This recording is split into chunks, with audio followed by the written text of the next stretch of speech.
We don't give ourselves faith. You can't grow faith. You can't buy faith. Remember that guy, I forgot his name in the scriptures, where he was kind of winging it off Apostle Peter. And then he was trying to like learn so he could go and make money off the truth and that. I forgot his name, man. We'll find it. But the point is, you can't buy faith, man. Faith has to be given from on high, from Yahweh Bashem Yahweh Shai. So where it says without faith it's impossible to please him, the Lord is only wants to be pleased by those he gave the gift to. That's your elect. There goes the elect.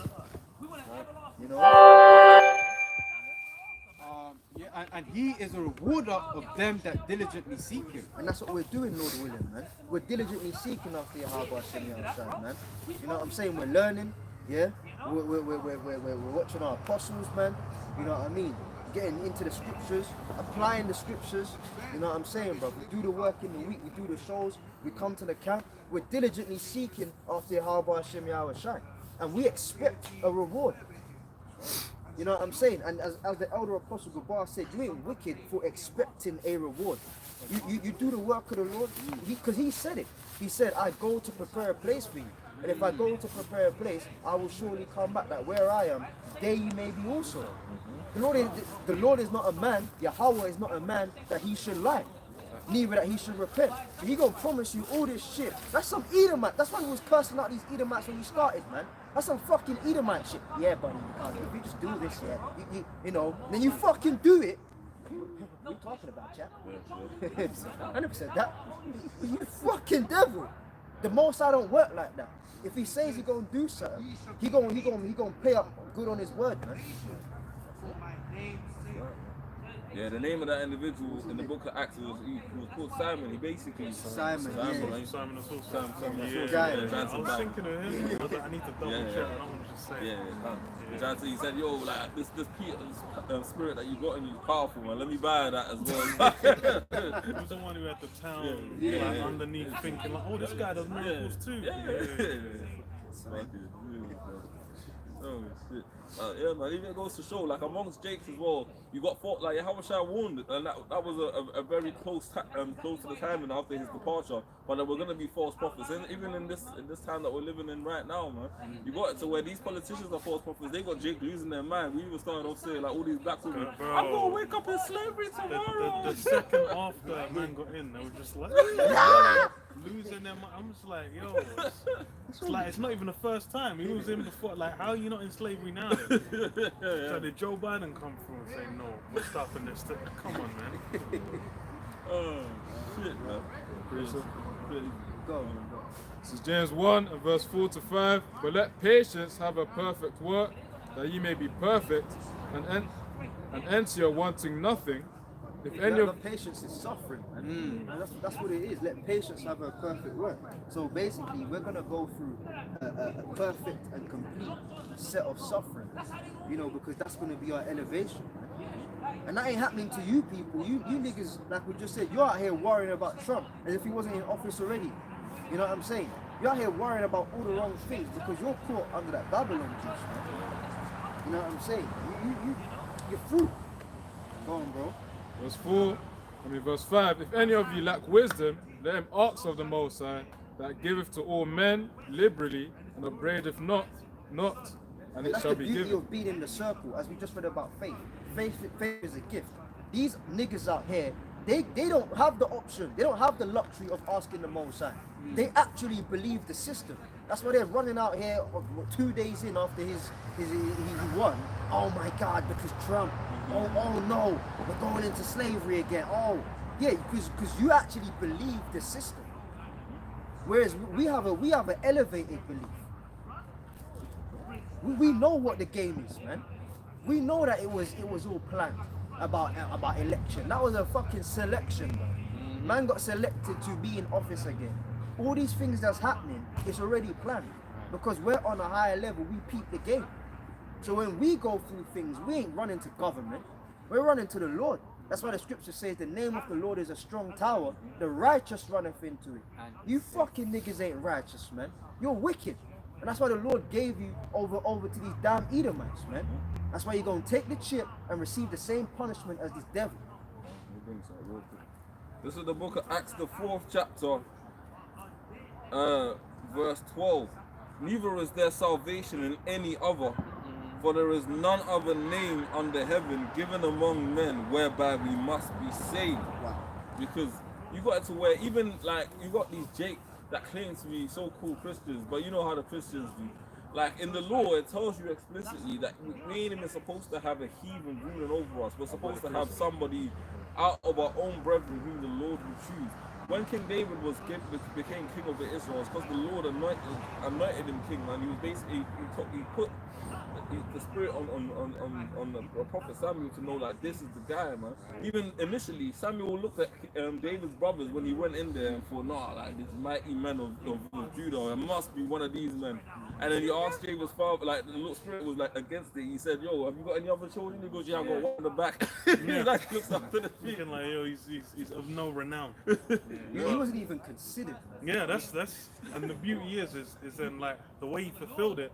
It's like David and Goliath. That story really shows. It's like the faith was the component. Remember, they're quaking like, oh my, he's mighty, he's tremendous. That guy is a giant. Like, who can even? And they're just like, what? It's like, yo, we got the Lord with us. Like, why even doubting? Yeah. And that's where again it comes back to faith, as you know, Brother was saying. Faith is that key ingredient. And that's really, it's like that's why it's like we're not out here with guns, we're not doing push-ups like those. Yeah. We ain't had, you know, we ain't got no guns, we ain't got no doing push-ups, we not got military, what's it called, basic training where you just go, okay, brothers come in the camp, so okay, you've been in the camp 3 months, you're gonna come, you need to be doing, your mile needs to be underneath this time, no, come on. That's the ISUPK. Yeah, that's what exactly, where it's like, because on those grounds, there's no meat, you can't even compete. Are you even gonna compete with Esau? Come on. This guy's gonna be firing orbital lasers at you when you're thinking like your little AR-15, then you're just getting zapped from space. Like, come on, man. But that's why it's like faith. That's our weapon. We're basically tearing down spiritual strongholds through the word. That's the only battlefield we're looking at. That's what we're really trying to compete with. This is James 1:17. Every good gift and every perfect gift is from above and cometh down from the Father of lights, with whom is no variableness, neither shadow of turning. Because the Lord it says that the Lord's sayings are constant, man, and his ways are in us his ways also, man. That's why ultimately, despite all of the fuckery that Esau Edom has done unto us, we're not consumed as a people. Because if the amount of hell, like we were saying earlier, that Esau Edom was put onto us, in every single captivity there's been an Edomite trying to do us trying to do us fuckery, man, trying to destroy us. And to this point where we're in right now in 2024, man, Jacob completely under the spell of this devil. Stockholm syndrome 1000, where ultimately speaking, our people would rather stay in subjection to this devil perpetually than be liberated. They don't even trust themselves to have rule over themselves, man. Because really and truly, Jake know that they're fucked, man, and free. This is the only out that we have this truth, man. There's no like the scripture says in Deuteronomy 28 and 68, no man was going to be able to redeem us out of this hell that we're in, man. We need Yahweh Shai.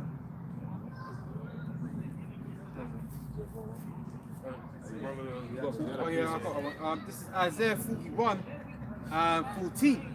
Fear not thou worm Jacob, and ye men of Israel. And that's the point, we're worms, man. Do you know what I mean? We was talking about it earlier on the way down here. You got these Jake thinking that their push-ups really makes them, that they're the gorilla out here. Like you said, bro, you get zapped from space. Like a nigga will learn to like, he'll scope the whole area. Like, nah, Claire, we good. Yeah. Where did that come from? We're worms out here, man. That's why this is a spiritual fight. Because the Bible says contend for the faith. To contend is to fight. The Bible says fight the good fight of carnality. No, fight the good fight of faith. As the elder brother said, faith is what we're into. That's our biggest asset, man. Okay? So that's the only real asset we got. That's the only asset we got. Go on. Isaiah 41 and 14. Fear not thou worm Jacob, and ye men of Israel. And why are we worms? So that our faith, in your weakness, my strength is perfected. We're waiting for our big brother Yahweh Shai to come back. Right. Because shit is gonna get physical, we know that. But not at the hand of some BLM movement, you know, not at the hand of the likes of Nat Turners. You've had niggas like that. Niggas are acting like, oh, we're gonna be the first to rise up against the white man. Look, you had niggas doing that from the ages, and each one of those councils fell because carnality ain't the way out. They tried that shit with Yahweh Shai. Let's make him king right now. Overthrow them politically. Yahweh Shai ran because he knew this ain't a carnal thing. This is a spiritual thing. I'm gonna have to look like I'm losing, but really I'm winning. I'm gonna have to go to the cross and die and have man chat shit about me, but really man's elevated. Man's doing things that is forward in the kingdom of heaven in a way where on the earth it looks like we're losing. Colossians, don't ye are dead and your life is hidden in Yahweh Shai. Before honor comes humility. All of them kind of scriptures, bro. You know what I'm saying? Read. Khan. It says, I will help thee, saith the Lord, and thy Redeemer, the Holy One of Israel. See? So we know where our help is at, man. That's Psalms 1:2. I will lift up mine eyes to the hills, from whence cometh my help. My help coming from Yahweh Ba'ashem Yahweh Shai, who made heaven and earth. So fuck your guns, fuck your movements, and all of that shit. Yeah, we know that our faith has to be, and we ain't got them niggas, plan B, option 2. We ain't got no plan B, option 2, man. We got Yahweh Ba'ashem Yahweh Shai, and that's it. One more verse. Verse 15, it says, Behold, I will make thee a new sharp threshing instrument having teeth. Thou shalt thresh the mountains and beat them smooth, and shall make the hills as chaff. Them government's gonna get overthrown, man. You know what I mean? The government of Yahweh Shai, the kingdom given to the Lord by his father, and King David is gonna be set up underneath Yahweh Shai, that principal king, man. And that's how it's gonna be, man. And guess what, man? If you ain't down with the order, then fuck you, man. The scripture says that they would have not have me rule over them, bring them hither and slay them before me. You're gonna have Yahweh Shai in the kingdom, and then you're gonna have King David underneath him and the rest of the elect. That's how things are gonna run. And that's something that was that sentiment existed when Yahweh Shai was on the scene. Right. There were all kinds of factions were like, who's this, bro? Who's this guy, bro? This Nazarene, like, why is he talking to but then you had the inverse. We had those that we sheep that knew it. They were like, yo, if I just touch that garment, I know I'm gonna be healed. Those people are just like, yo, it's like, no, you don't need to come to the house.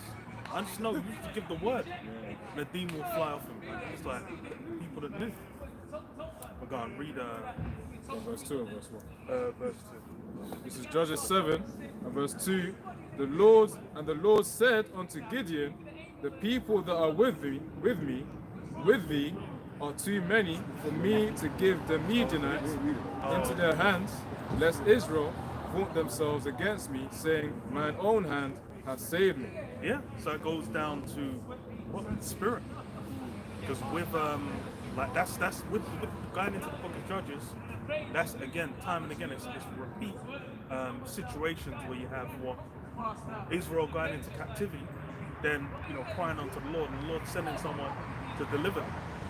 And then with Gideon, it was basically being shown as like, yo, I'm gonna make this an exercise to show it's not Israel under their own power. You're talking about the push-ups. Someone might be doing MMA. They might be getting people, holding them in headlocks. Breaking legs and thinking like, yo, I'm a lethal weapon.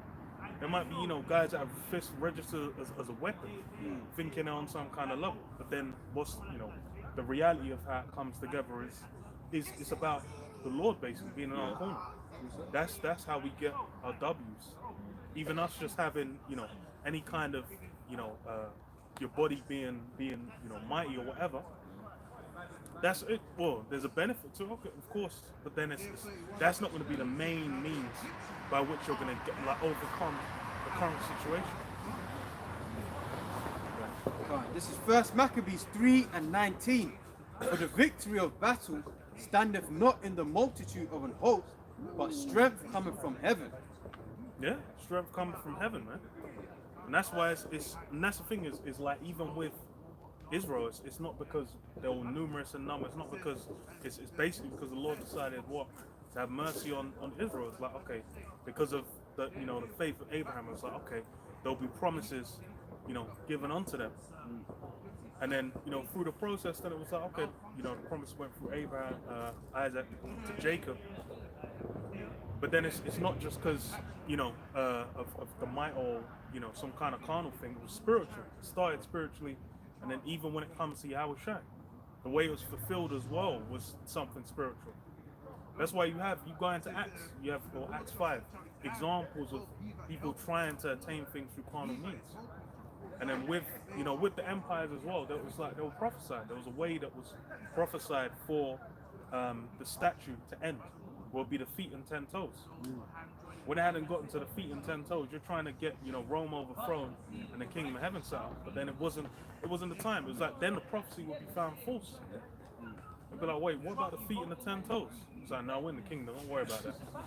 A few more verses. First Maccabees 3:20, they come against us in much pride and iniquity to destroy us and our wives and children and to spoil us, but we fight for our lives and our Lord. Wherefore the Lord himself will overthrow them before our face, and as for you, be ye not afraid of them. Yeah, be not afraid. That's what it's, even with, especially when it comes to Esau. That's the reason why the Jake now are trembling and quivering. They're thinking about things in a carnal sense. They thought like, oh, because of Kamala or because of Joe Biden or Obama or whatever, the Democrats, some political party, was fighting their corner. But what's the reality of it? The reality of it's always been, this place is not our rest. This place is not where we're just gonna be at and then just be like, yeah, we're ease now. That was never meant to be, the point. It was the same back in Rome. Back in Rome, it was what Judea was an occupied state, and it's like now Jake don't even have a state. They're just out here, fruit, a residue amongst the heathen, just like leftovers, where they're just they're trying to get some kind of political say or whatever, or some kind of have some kind of impact within the society. But what's the reality? None of that shit ain't meant to run. Now we're meant to be that residue to where we're crying unto the Lord to get the hell out of this place.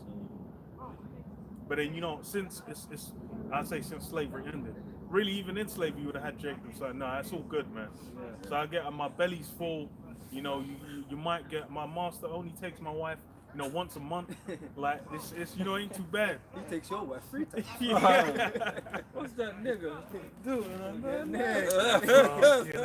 yeah, that Stephen spirit. That's it. You got Jake. You have Jake in that Stephen spirit, but they get enough. They're just like, yo. So I have to labor. I have to do this, but it's like I get enough sweet treats that I can kind of make do. They can get some pussy. They might be able to have some kids. Get a little job, go on a little holiday. They think, oh, it's good. But then, even whilst you're doing that, the reality is always there, and that's what Trump getting in seems to reminded them that, oh wait, we are just niggas out here. Like we always were just, but that's the real. It always was. The only thing under the sun. That's ancient Egypt. When they cursed out Moses. So at least we had the garlic to yeah, we had the olive oil. And we had the vineyard. We were eating good. The lamb. Ain't that lamb? I'm sick and tired of eating these. Manna. Here it is. Your ass getting told to make bricks without straw. Getting your asses whipped. You know what I mean? Do you know how many niggas are squashed between them pyramids just because they didn't get out of the way in time? Squashed to death. But hey, at least I got some fun.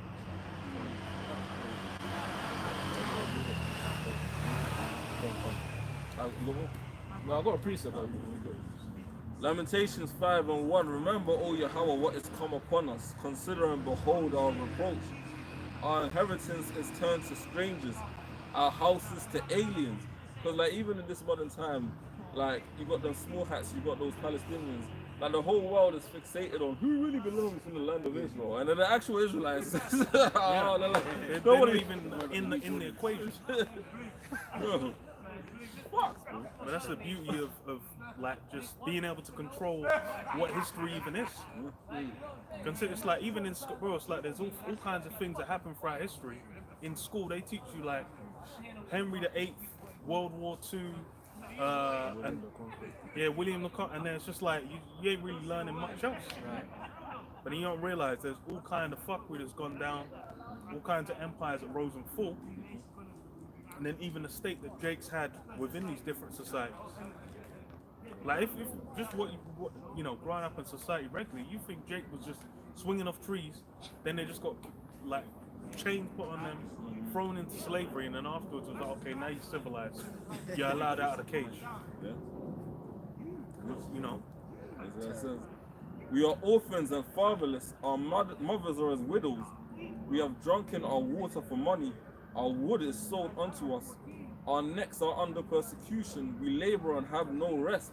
Because even to this day, Jacob's still trying to like monopolize. We gotta come together and put together a plan. Like Jacob, and the thing is like Jacob's stuck in this conundrum where like no matter what you do, like Esau Edom runs this matrix. Like you can't get out of this. You can't break the matrix, man. Yahweh Shai is the only one that can literally break us free from the bounds of this thing. Like you know, like the literal movie, The Matrix, they were waiting on Neo, and they knew about Neo, it was fucked. There was nothing that they could do. Even Morpheus, all the karate that man knew, he knew like. end up getting beaten down in that toilet. That's what I'm saying, bro. Like Jake, at the end of the day, without Yahweh Shai, we're fucked. And that's why Yahweh Shai is like it speaks in Revelations about worshiping Yahweh Shai. You got Israelites that got a problem with that. Like without Yahweh Shai, we would be fucked, bro. If Yahweh Shai, like obviously he wouldn't because it's all prophecy. But if Yahweh Shai went to the Garden of Gethsemane and said, you know what, yeah, Lord, fuck this, it's too hard, man. It's too much. Bro, we would have been finished. Bro. And he said that. He said, do you not think I can presently call down, is it like 12 legions? Angels, man. You know? So if the Lord, I mean, again, as we just said, it's prophecy that he wouldn't do that. But technically speaking, if the Lord was like, man, fuck this, Israel's fucked. Because how else are you getting out of the conundrum? You know what I mean? So to all you Israelites that got a problem with your Yahweh Shai, like, you're spitting at, what do you say? Don't bite the hand that feeds you, man. Like, that's the only way out. This is Isaiah 1 and verse 3. The ox knoweth his owner, and the ass his master's crib, but Israel doth not know it. My people doth not consider. A sinful nation, a people laden with iniquity, a seed of evildoers, children that are corrupters, that have forsaken the Lord Yahweh Bashem Yahushai. They have provoked the Holy One of Israel unto anger. They have gone away backwards. Yeah, they're completely disconnected from the role they're meant to be playing. And that's the thing is among, you have to, like, what even is black? This whole black identity thing. There's no kind of you know, root to it.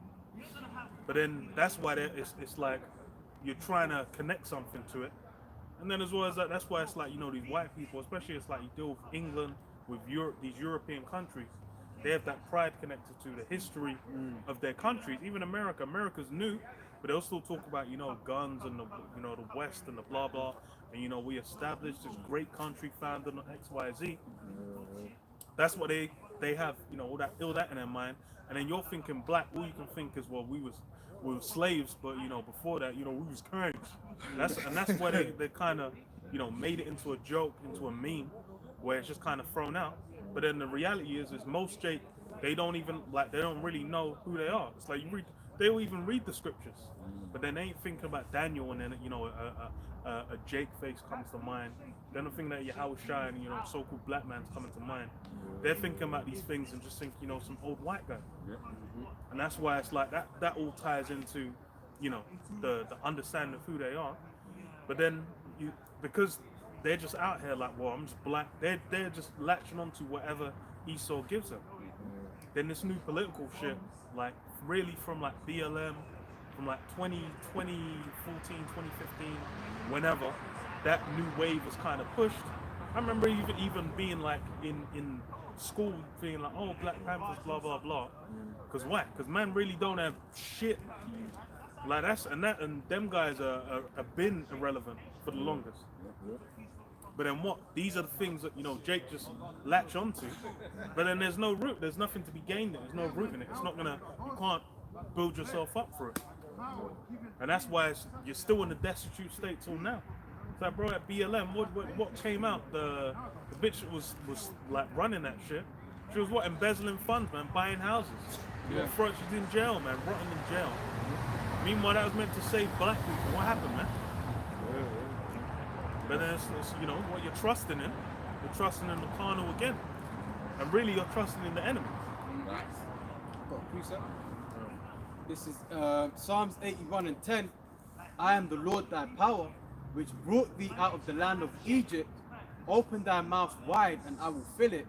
But my people would not hearken to my voice, and Israel would none of me. So I gave them up unto their own heart's lust, and they walked in their own counsels. Oh, that my people had hearkened unto me, and Israel had walked in my ways. I should soon have subdued their enemies and turned my hand against their adversaries. Yeah, that's it's the root is like it's real simple, it's real straightforward. To act, to get out of here, the like access to that shouldn't be, isn't a mystery. But then what? It's the same thing that's been from, really from when Jake's been about, man, from the beginning. Like you guys always want to just wander after and fall into the lust of these other gods, these other ways of being. You get enticed because if you are like we're the only nation where our power actually lives. These guys out here, worshiping the moon, the sun, some blocks, some buildings, whatever, some shit they made up, man. These men saw a little animal and they're like, damn. Man started worshipping that. They're like, oh shit. It's like, yo, that cockroach. Yeah, it's good. It's when you say that, bro. I saw an article this morning in the power. Yeah, they got a week where they worship dogs, and like literally, bro. I'm like, oh, yeah, that's why it's like, yo, you guys are lost, bro. Man gotta prepare meals for the dog, bro. Like you gotta feed it and tell it when to eat, but the man not gonna worship that animal. Like, you're like, oh yeah, it's got wisdom. It's got. I'm like, bro, it's a dog, man. You got them over there in the carver stone. That's the box, man. You worship. You see them circulating it. Them niggas be fighting, trying to kiss the shit. Them niggas be dying from heat exhaustion and fucking. Yeah. By the tens, like just dropping dead, like, oh, I'm like, but cranes dropping on niggas, but they're still man. Like, no, it's blessed. I'm like, bro, you need to think about like, how's it? It's blessed, but that's happening. This is Wisdom of Solomon 15 and 15. For they counted all the idols of the heathen to be gods, which neither have the use of the eyes to see, nor noses to draw breath, nor ears to hear, nor fingers of hands to handle, and as for their feet, they are slow to go. Yeah, these guys are like Dagon, man. They're chilling. They're like 5 strong men have to come through, lift them up and move them about. When he was found flat on his face, he could just get back up and be like, okay, yeah. They'll like these different deities, as they call these gods, as they worship them. They're made out of substances you find on the earth, man, wood and stone. Or remember Bel and the Dragon, when Daniel he was like, nah, man. They was going up in there giving food to the gods in the underchamber, and then he said every day the people was going in there with their little children and consuming the foods, and then when the morning came they were like, see, the god ate it. But then Daniel was like, nah, man, I see small footprints of babies, bigger footprints of adults. You niggas are going up in there and eating the food, and then in morning time you're saying that the god ate it. It's like, how deluded do you have to be? You took yourself up in there, ate the food, and then said, "No, the God ate it." You're dumb, bro. That's what he did. Yeah, after that, he got fire and pitch, and he blew it up, man. Yeah, that's what I was thinking as well. It's like with Elijah, when it was making fire come down. These men were out all day, man. They did the full day's work, trying to get that fire cooled down. But Bell was like, where you at, man? So is he taking a nap? Like is he busy? Is he finding his taxes? What's going on? But then that's the reality of it. Is those are idols. And then even now in the modern day, what's the new idols, man? Science is falsely so cool. These are anything Esau produces, like this AI technology, that's a big. So, like those are the things worship now. You mention any problem, people are like, oh, what about the birth rates? Oh, if we research enough, we'll find the answer. They'll say, oh, what about the the water levels or climate change or the energy? Oh, science will find some. That's what the God they have faith in now. There you go, Priest. Wisdom of Solomon chapter 14 and 11. Therefore, even upon the idols of the Gentiles shall there be a visitation, because in the creature of the Most High, they have become an abomination and stumbling blocks to the souls of men and a snare to the feet of the unwise. For the devising of idols was the beginning of spiritual fornication, and the invention of them, the corruption of life. Yeah, that's and for Jake, because for the heathen is they've been given over to those things. Their job is to worship the sun, the moon. You know, they might find some tree. There might be a big fuck off tree somewhere. They're like, yeah, let's worship. You know, they'll find whatever. Those are the things given unto them. But for Israel, we're meant to worship the living power. So that's where the spiritual fornication comes in. That's read the scriptures, it returns a recurrent theme throughout over and over again. Jake being like, oh no, well this will soothe our ills. Yeah, when Moses went up and they said, yo, that Moses, he been up in that mountain for too long, man. Yeah. Yo, Aaron, make us that calf. Yeah, make us that good calf, man. This be the God that delivered us. Yeah, man witnessed it with their own eyes and wanted, and even then was still like, nah, but that calf was, yeah. I'm like, bro, it's like, what are you? Come on, man. But as Jake is Jake nowadays. You talk like, bring the scriptures to them, they don't want to hear it. Talk about prophecy, they don't want to hear it. They can't see it. You're saying like, oh, yo, okay, hold on, you know, like, and even trying to show Esau don't have your best interests at heart. They're like, okay, well maybe Trump, but you know, but no Joe Biden, but he did this, he did. I'm like, bro, come on, man. Like the whole system, the way it's been established, like you're behind. Like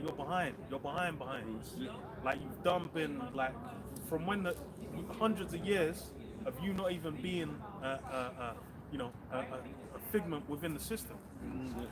And then they just like, okay, now you can, oh no, you're even now, you're equal now. Meanwhile, you're still like in the race. You got a leg missing. You got one lung that's been removed. Like you ain't even. How are you competing?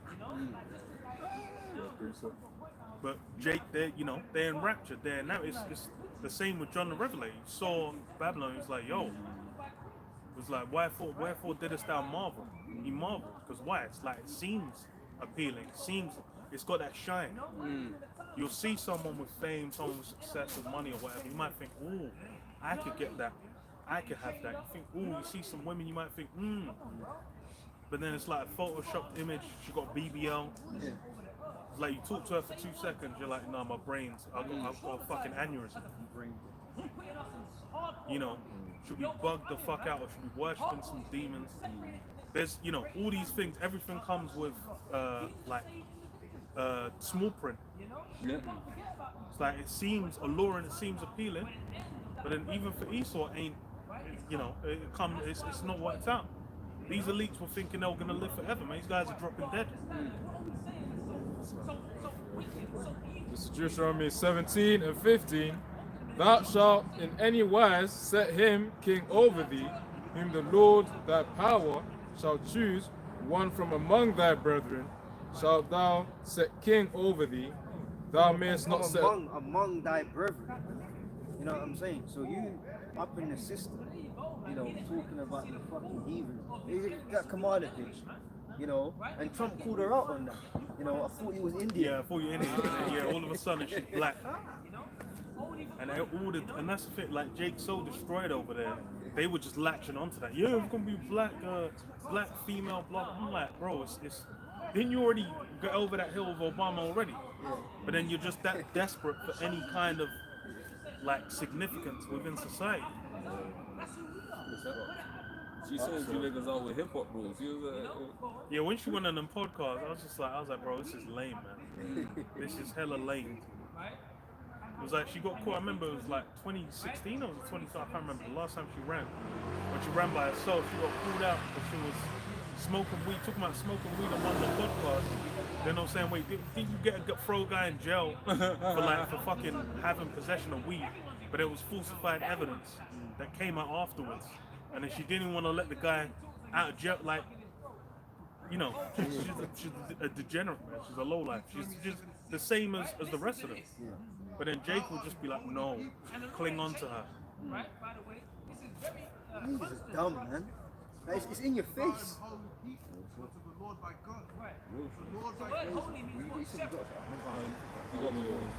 One from among thy brethren shalt thou set a king over thee. Thou mayest not set a stranger over thee, which is not thy brother. And even when the Lord set King David up, it didn't go through a democracy. David didn't have to go to each tribe on a tour of Israel. Like vote for me over Saul to be the next king. His campaign. You're not going on a campaign. King David's campaign, our campaign was amazing. Yeah, man. Give me a break, man. You know what I mean? You got the Levites counting the votes. In the temple, yeah. Nah, man. Give me a Fucking hell, man. The urim and the thumb. Yo. Okay. So we got the vote. Okay. Send the votes from now. What did it say? You know what I mean? Yeah, man, no, man. It was the Lord showed David to be straight up king over Israel, man.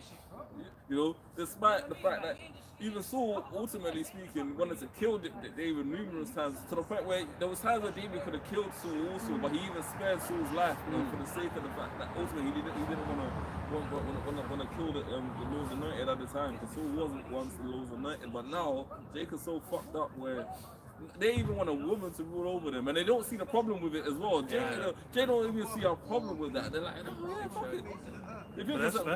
That's the current J culture is really, it's woman's gynocentric. Yeah. The woman's at the head of the household. That's really been from, what is it, the Willie Lynch letter? Yeah.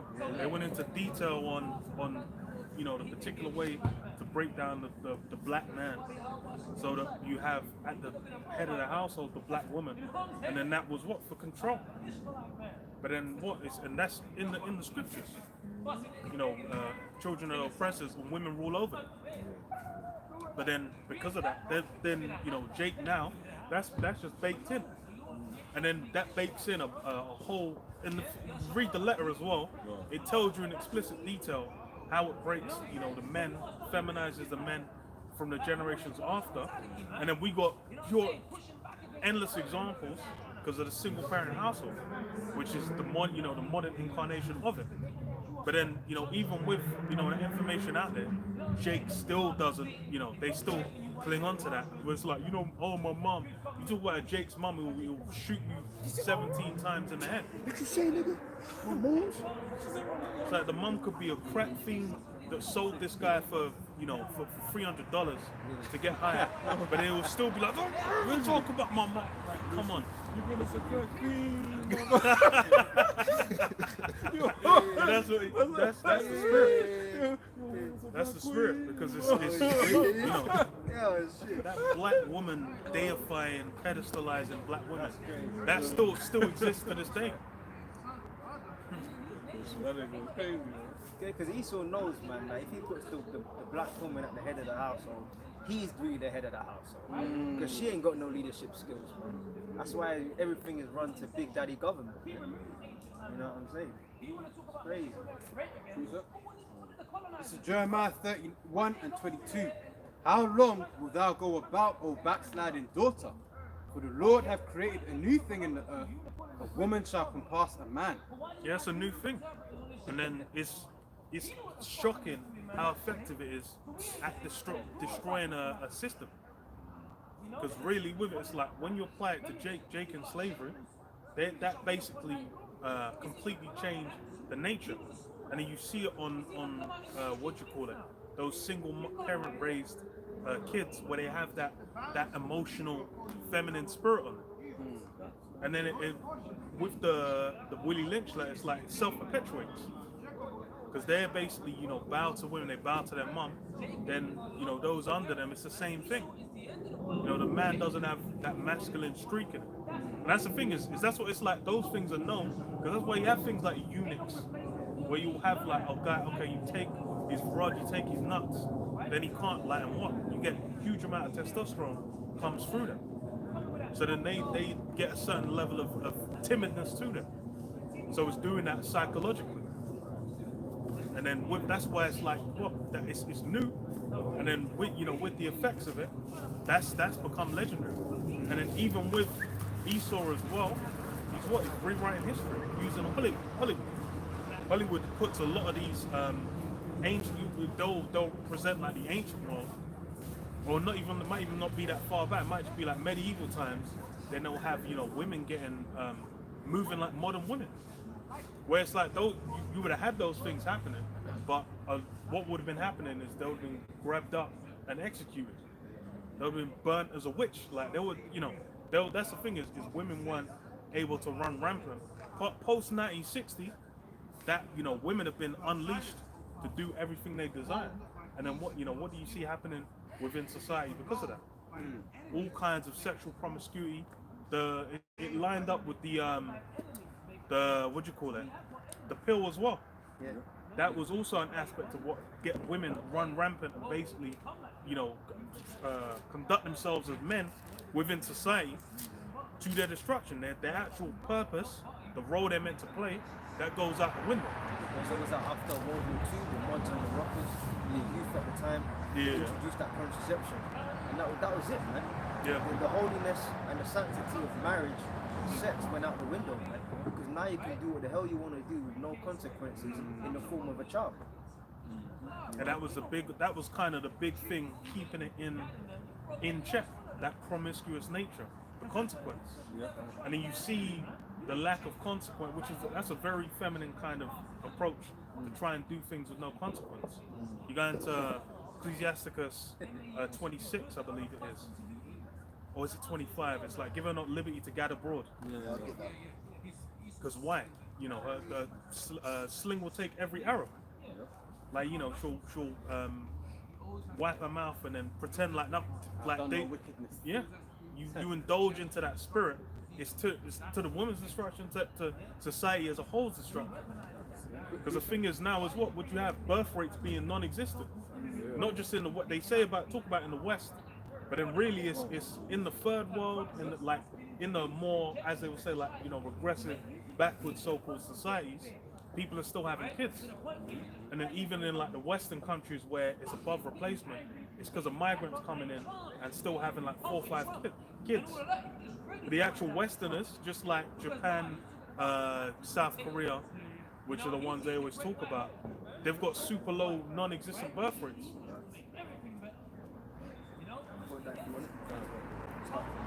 23. This is Ecclesiasticus 25 and 23. A wicked woman abateth the courage, maketh an heavy countenance, and a wounded heart.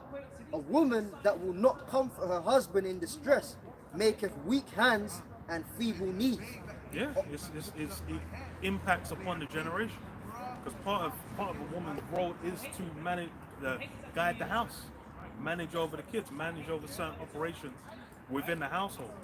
But then it's like when she's not, you know, partaking that duty or is doing a slack job at that, then it has impacts upon the kids you're trying to raise, impacts upon other things. You know, the man's it's gonna fuck your spirit up, man. You come back from the field, you've been you've been grinding, then you're thinking like, oh, it's meant to be some ease. Then she's screaming your head off. She's complaining, she's screeching. She's saying, oh, you never do this, you never. Like, you're just gonna be like, you're probably gonna blow your brains up, man. Of the woman came the beginning of sin, and through her we all die. Yeah, it was what? It was Eve. She was the one who brought death into the world. She's gonna go into. Give the water no passage, neither a wicked woman liberty to gad abroad. Yeah. Don't give her liberty to gad abroad. Because you have, you know, when we can witness that ourselves. Even with contraceptives, you still have women now where they'll just go and just you know, take a bunch of rods, and then just get some dudes you up in there, and it's, you know, it's Russian roulette to see whose it is. Yeah. See, that's one of the main reasons these women are mad at Trump. You know what? Yeah, they call it bodily autonomy now. Yeah, I have a right to say to do the most high To created where kill, you kill your own youths. That's what. Imagine that's what's binding women in America. The desire to kill your own youth. Like what? You've got demons on you, man. You're insane. Facts. Talking about I have bodily autonomy. The Most High created your body to where as soon as the sperm enters you, if you're in your good health, you're gonna get pregnant, man. They're talking about bodily autonomy. I have a right. That's just what happens. That's that chant. My body, my choice. Yeah. Bullshit. Wow. whack. And they're upset because the fucking Kamala didn't make it in because they were hoping they were that bitch hoping would go, it let's was say, like- oh, legalize abortion across all 50 states. But then that's the thing. Like that's how demonic it's become. To where it's like now, people are saying like, oh, can society even survive without women being able to kill their youth? Like, you have to think, what the fuck kind of society is that? Like you're bugged out, man. What the hell's going on? Job 39 and 17, because the Most High have deprived her of wisdom, neither have he imparted to her understanding. Yeah, that's it. You know, that's it. And abortion is a perfect example of that. Because really, it's like, imagine that's become point to where, you know, you try and like that being made illegal. That's just like it's the end of the world. I remember it was until like 2019, I think, in Northern Ireland, thingy was illegal as well. Abortion was illegal, and then that was something they were fighting for ages. And then you have to think, it's like, what kind of a fucking weird situation are we in, where it's like that's the core issue. And then check it, the scriptures speak about even the sea monster. Oh, I got that right here. Oh, go on, read it. Yeah, really. Lamentations 4. Okay, Lamentations 4 and 3.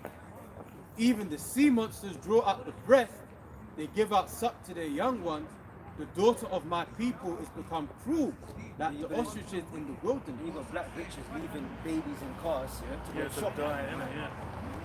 I mean, what kind of idiot do you have to be? You want them red bottom heels or whatever you want, that makeup so bad that you leave a 2-year-old in a car in the middle of summer, no windows down, no nothing.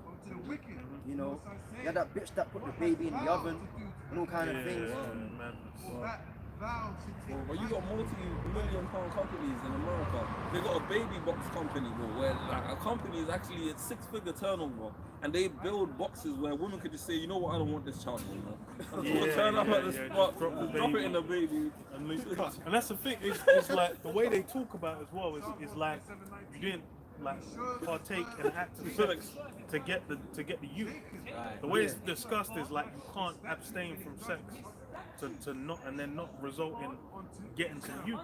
But then that's the thing as well. It's like you want it's the liberty to get abroad. That's what they desire. That's what abortion's about. So I want to do this with no consequence, which is just, you know, it's madness. Then the other side of it is with the birth rate as well. It's like, how the hell are you just gonna have women out here just, you know, murking their youths off? Meanwhile, it's like, oh, in Japan they said by 2100 Japan will be done, man. Like, bro, what are you guys doing, man? You might need to legalize. It's like, okay, we're now, you know, once you turn the age of 18, like you're gonna be appointed a government appointed husband, and then you gotta have at least 3 kids if you want a divorce. 100%. And that's the thing is the reality is, if it gets to that point, it will get to that. That's the reality. That's why it's like all this is really just, you know, make pretend. Because as soon as it gets to, oh, humanity's gonna expire, they'll be like, okay, now for the greater good of mankind surviving, we need, you know, people to have sex. All that's gonna go out the window. And then that's why it's like, really, for the elites, this is for chaos. Letting women just go, that's basically letting women just go out and murder their youths. That's basically made it so now we're in a situation where there's all kinds of confusion, all kinds of madness. Women don't want to play the role of being a woman within society. Men are like, they want, like, okay, they might want a family, might want whatever, and that's something that's now completely unobtainable.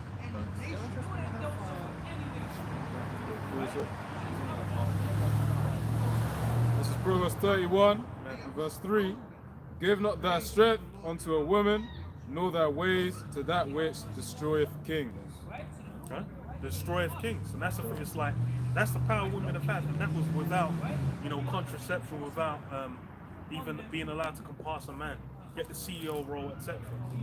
Now it's you know, in the ancient world, it was just being, you know, the wife of the king. They might be able to do all kinds of madness, but then now they've been given even more liberty, even more capability to go out to function within society, all to his, you know, to his detriment.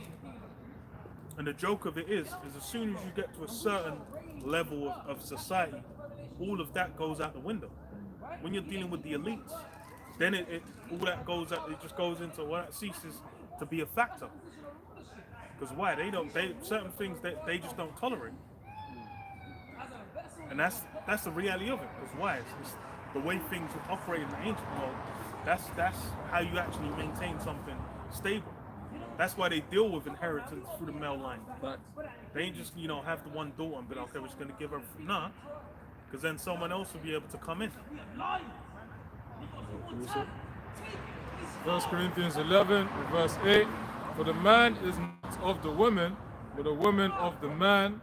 Neither was the man created for the woman, but the woman for the man.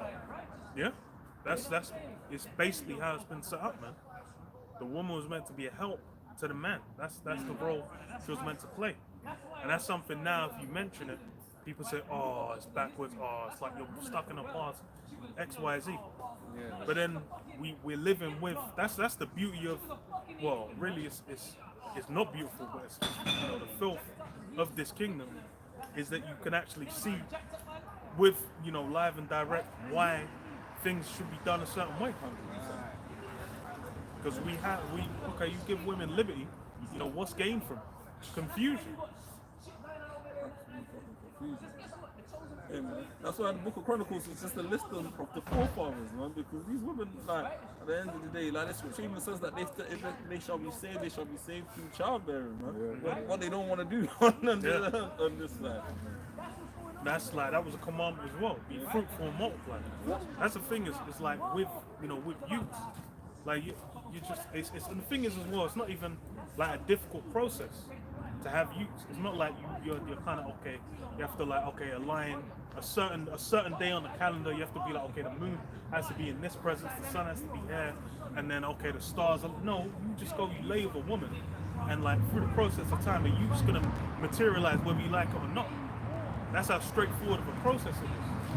And then even with, a man and a woman, it's like, you label a woman, you're going to incline towards her to a certain extent. Whether you like it or not. That's why it's like you shouldn't even be around another man's wife. Because then you just chill with her. You chill with her for like 2 weeks. Your brain's going to start just flashing images, man. Like you're just gonna be like, damn, what the fuck am I doing? Like you're gonna have to be like, nah, I can't even. I didn't want to talk to her. I'm never talking to this bitch again. Because that's why, and that's the thing is all those natural processes. Esau's trying to overcome them, either through just lies by pretending it's not real, or some form of chemical concoction or whatnot. Women are hypergamous as well, man. Like hypergamy goes into like they look for the next best thing. Like for example, you had the situation with King David and the soldier that was in his army, man. She could have cried out. She could have cried out. But she was with it, man. She should have cried out. That's what the law is. Yeah. And that's why it's even in the law. It's like you have where it's like she's got a husband. She does the correct. She might be out in the foot for whatever. Then the guy just run up and grab her, and she's just screaming out. She meant to scream out and be like, "No, I'm married. I'm whatever." Yeah. Then he continues with it. Then it's on him. Yeah. He dies, so she stays alive. Yeah. Because he overpowered. But then you had them women that they were with it. Then the scripture says they both died. Oh, because I remember a brother did a video on it, and there's truth to it as well. Because like in the story, basically will tell you that King David saw her bathing, and it was over a couple of days.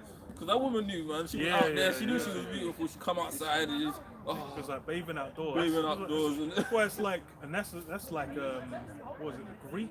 No, the Romans had the Roman bathhouses. There's a whole spirit around that where it's like bro, if you see a woman bathe, what the hell are you gonna be walking down the street?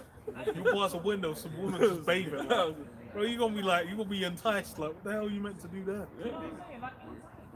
But that goes into the promiscuous clothing and behavior you have in the modern day.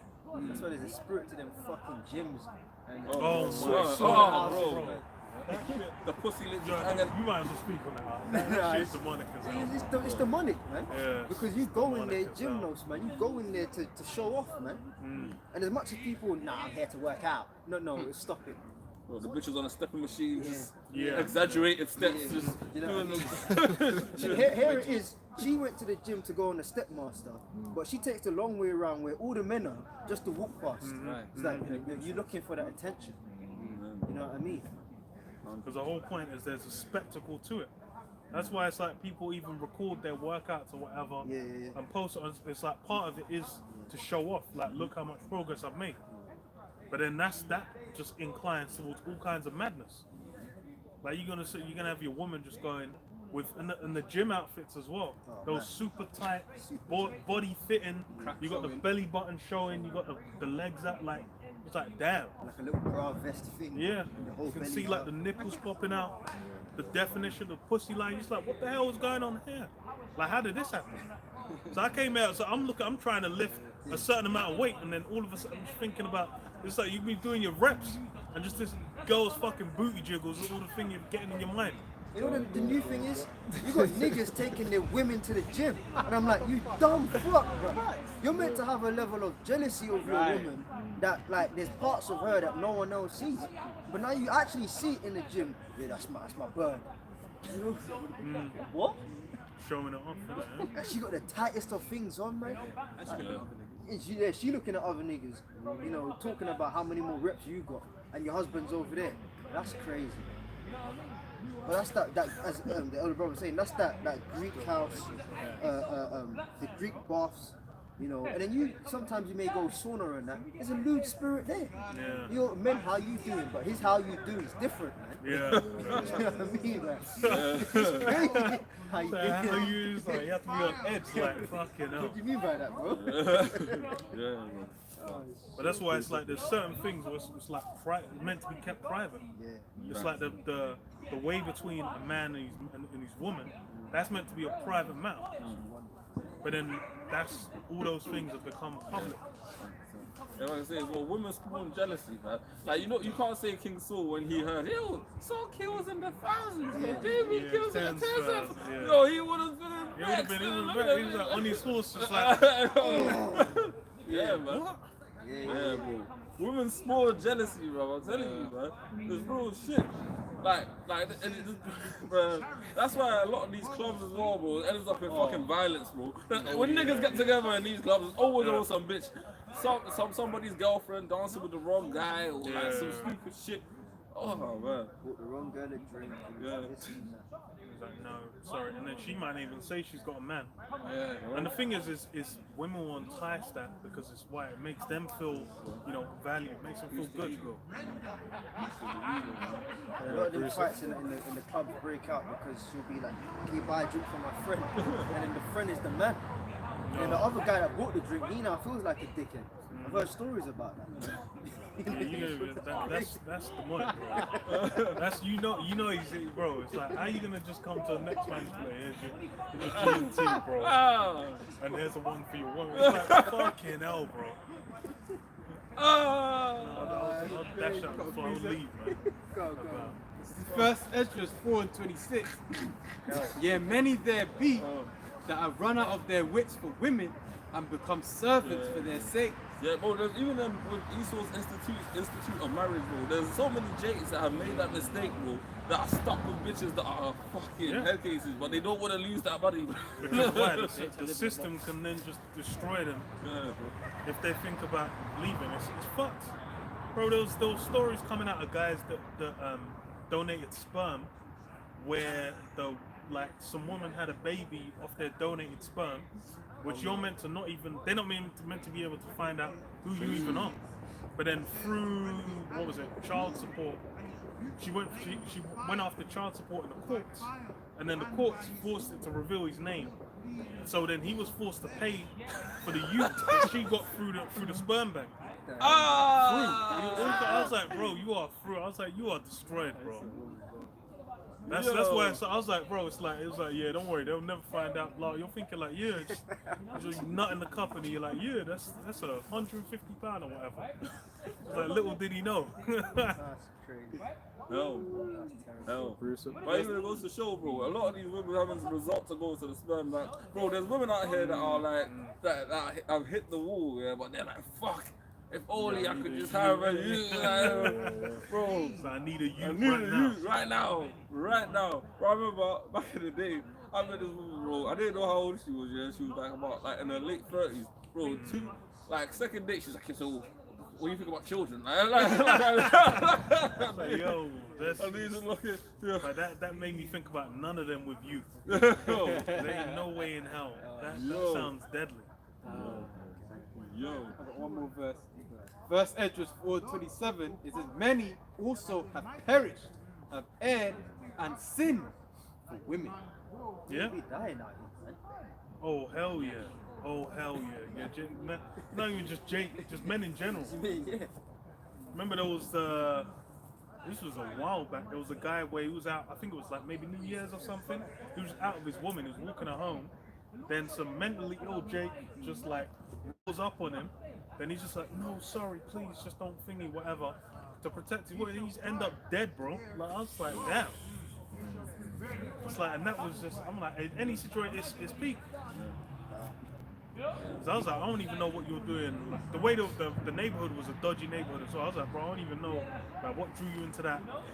But then that's something where I've seen situations where you have women where they're not being mindful in a dangerous situation at all. Yeah. And I'm like, the way you're maneuvering, like it's like, especially with like women shouting other men's faces and shit like that. Well, I'm just like, you could, like, your man could be dying off this. Like, you might not die, but him in defending you or whatever, What, bro? might just be done. And that's how fucked it is. Back. Producer. This is Ecclesiasticus 9, verse 9. Sit not at all with another man's wife, nor sit down with her in thine arms, and spend not thy money with her at the wine, lest thine heart incline unto her, and so through thy desire thou fall into destruction. Yeah, can be desolated by that. There's countless men where that's been their doom. Because as the brother said, jealousy is the rage of a man. Like if you can have a woman, it's that's why they have like insanity, the defense in court. Because why? You can be in a situation where you could see the woman with the next dude, and then just be like all sanity, just leave. You wake up, you got a haze, you're seeing red, like you got two dead bodies, the blood's pumping, like you just fucking destroy it. But that's why it's like with standing with another, and that's a lot of why having women just out in society as it is, then you just invite humongous amounts of confusion. Because you'll have women where they might be, you could be like, say you could be at uni, and then like you might have a girl in uni, she's spending like 20, 30 hours in classes with other dudes where you don't even see her. She might be spending more time around some guy in class. Same for work. You spending time with some guy at work. That's really the sleeper agent. Yeah. That guy at work. Where you just kind of sweet talking her, chatting to her, whatever. Could be playing with her a certain way. You don't know shit. You're just you hear about it. So how was work? So I was okay. Derek was blah blah blah. Little do you know, Derek was rubbing his erection on her like early in that afternoon. Oh, man. Like that's in the fucking stationery cupboard and that. photocopy room. Like, he was like, yeah, I need these photocopies. So it's just there, and then you don't even know. You're thinking like, yeah, everything's fine. You looking after little Tay-Tay, man. He's big head. But, Fucking get that text out, honey, I'll be home late tonight. oh yeah, so I need to do some overtime. Derek's in some fucking hotel. Just clarting out the woman. In the Yeah. dirtiest of positions. Yo. You know what I But mean?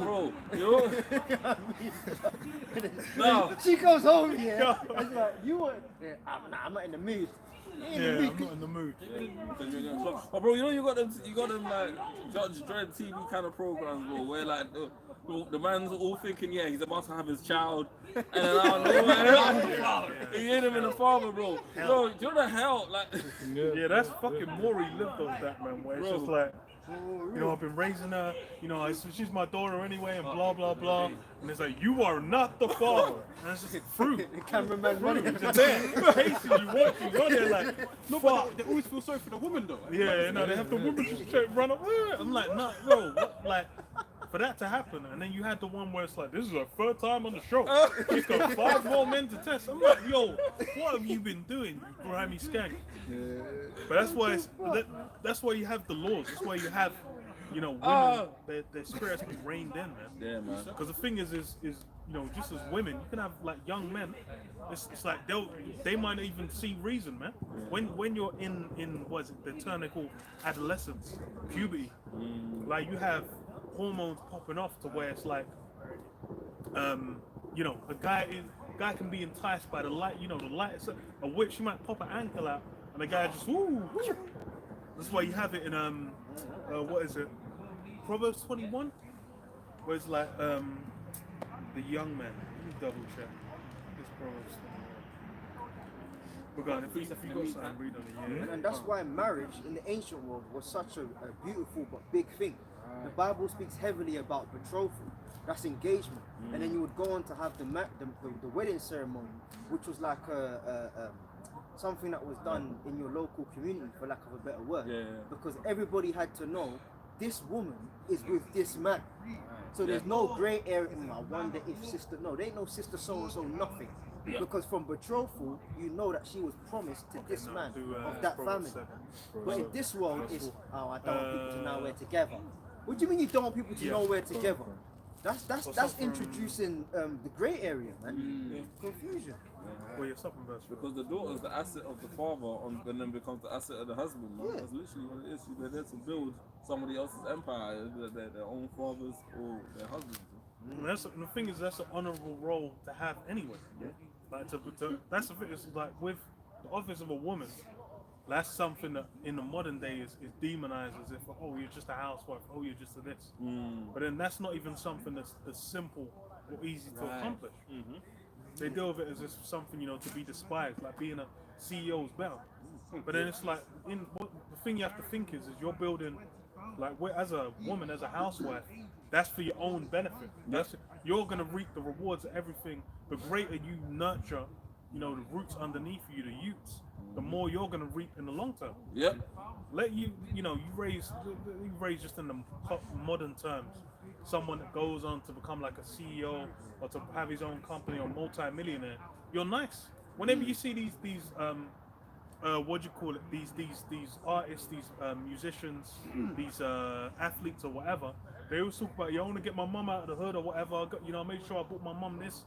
They always nice up, like they nice up their mum. But then even more so if they're raised in, righteously to, by a woman where she's basically been, the guy's making sure the kids are being raised correct. Then of course they're gonna, realize what's been done for them and then honor their mother and father after. But then that's something that, now is looked at as, any woman can just go and do. But that's not the reality. The reality is like you have a bunch of women out here where they'll have youths. Then they're super demons, man. They'll put the youth in the oven. They'll not even raise them up correct.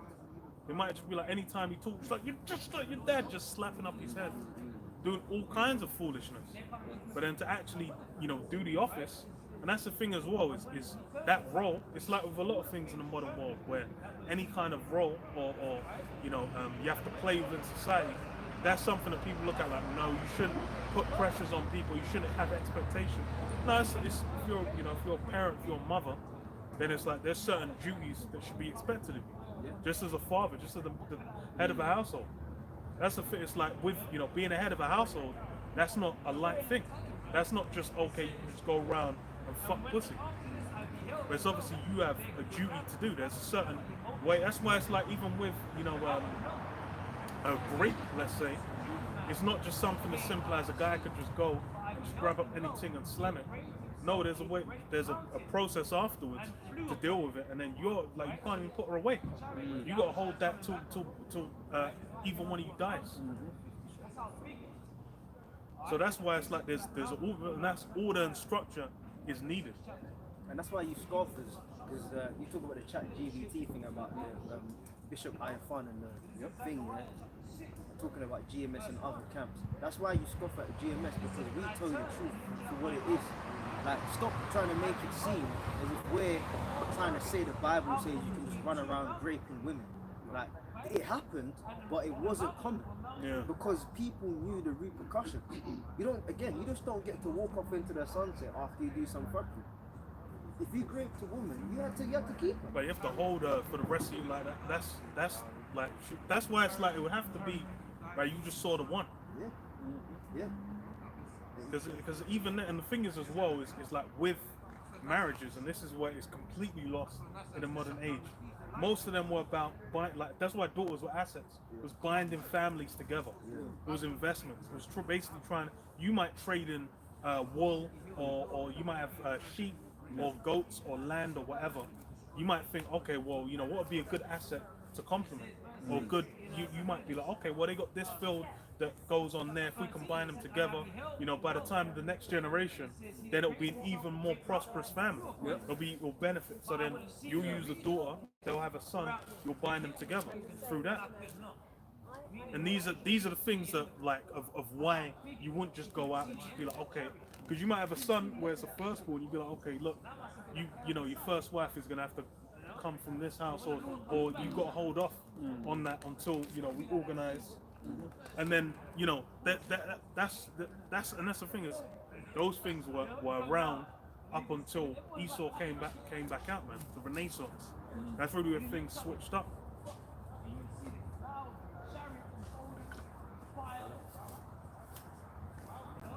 Did you have something to read? Because I had a thing here. Yeah, you said Proverbs 7 and Oh yeah, 7 and 4. this is Proverbs 7 and 4. It says this, say unto wisdom, thou art my sister, and call understanding thy kinswoman, that they may keep thee from the strange woman, from the stranger which flattereth with her words. For at the window of my house I looked through my casement, and beheld among the simple ones, I discerned among the youths a young man void of understanding. Yeah, young man void of understanding. That's really to indulge in a lot of these behaviors is what is for those void of understanding. That's the thing is like part of the wisdom is, you know, realizing that, because that's the thing is with the modern age, a lot of the behaviors people indulging in lust, what they call it, vices and whatnot, the terms they use, those are things that are detrimental.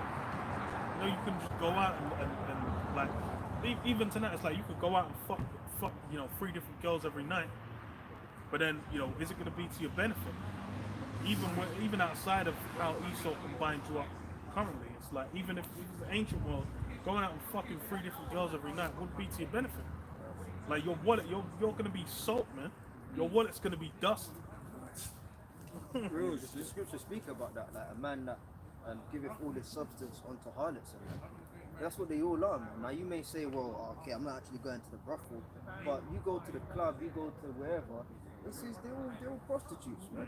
They're all in their tower, You know? And so you give everything you got. That's, as the older brother said, that's not going to be to your benefit. That's why the scripture says, give not thy strength unto a woman. You know? And that's what these women are good at. They learned that trick from Esau. These women are good at trying to trick you out of your position. You know, and then they hold that box over your head, and it's like, well, if you want this, you know, you're gonna have to do that. Now you may hold up the resistance before and fight for a little piece, but then it will happen to the point where slowly but surely she starts tricking you out your position, man. Now you cowering to her ways, you know what I'm saying?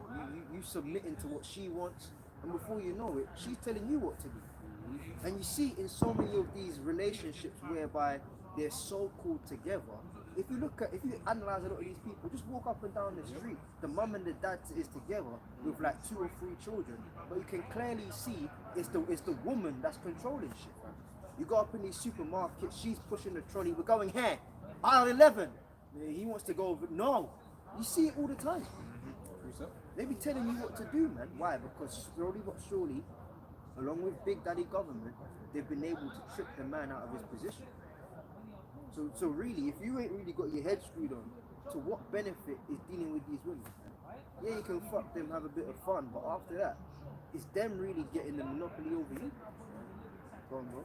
1 Corinthians 11 and 3, but I would have you know that the head of every man is Hamashiach, and the head of the woman is the man, and the head of Hamashiach is the Most High Yahweh. And there you go, straight up, the order got set. You know? It's been like that, man. And then when you check it, every single time in scripture, where like a woman kind of rose up out her, she teased the idea of doing too much, the Lord cut that shit out. Case in point, Miriam. She teased the idea. She teased the idea. Yeah, me too. What about us? The Lord immediately came down and said, "Ye three come out to the tabernacle, man." And he set them straight. And then when Moses, because he was meek, when Moses tried to kind of like, Lord, he said, did her father spit in her face? When you check the history on that, that's dealing with like when a daughter was disobedient to her dad in the ancient Eastern custom, he'd actually spit in her face, and like that's an embarrassment to her. And then she had to go away from his presence for them 7 days, man. So it's the same thing. The Lord was basically saying, no, fuck Miriam. She disrespected the setup, and now she has to pay. Even with who else, man? You had Vashti. Remember when you had the party going, and the king called for Vashti to come, and Vashti didn't want to come, and he stopped his party because he partied separately, men and women. So he actually stopped his party and got his counselors, and he was like, no, I called for this woman to come, and she said no because she's partying with the girls. So what if this goes abroad? You're gonna have women disrespecting their husband. So he actually summoned her and then put her away. So that shows you in the ancient world, if a woman teased the idea of stepping out of their position, that shit got cut out. With King David, Saul's daughter. He was dancing to the Ark of Covenant, and then she was like, She was talking shit, talking smack. And she got what, sword and towel. yeah. No use, dishonored. That's now in the modern day they'll say that's a blessing. So you talk to a young woman about do you want to have kids? They're like, no, I don't know. I wouldn't want to be pregnant. I'm like, man, you guys are done, man. Right. And take away my reproach, because when a woman was barren, that's one of the mothers of Israel, let me find it. Did she give birth to Simon? Or Samuel, something.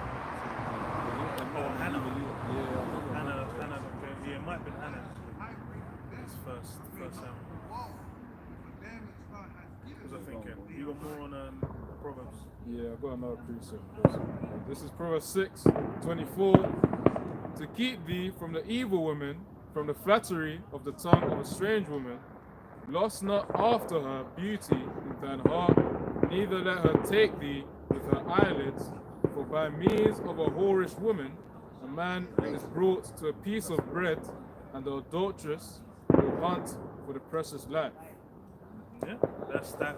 All that, and that's all the visible aspects, which is especially with the modern world, that's become all that women are kind of encapsulated by. Where it's like, we look at the beauty of a woman, people are like, oh, that's enough for a guy. A guy will be standing like with his jaw dropped to the floor in the middle of the street, might see a two, be like, yo, see the booty on that fam.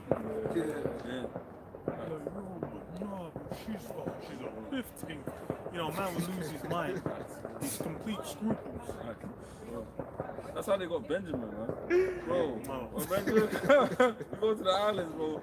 In the natural disaster, when the floods were coming, niggas were jumping off cars, daggering bitches, bro. Like,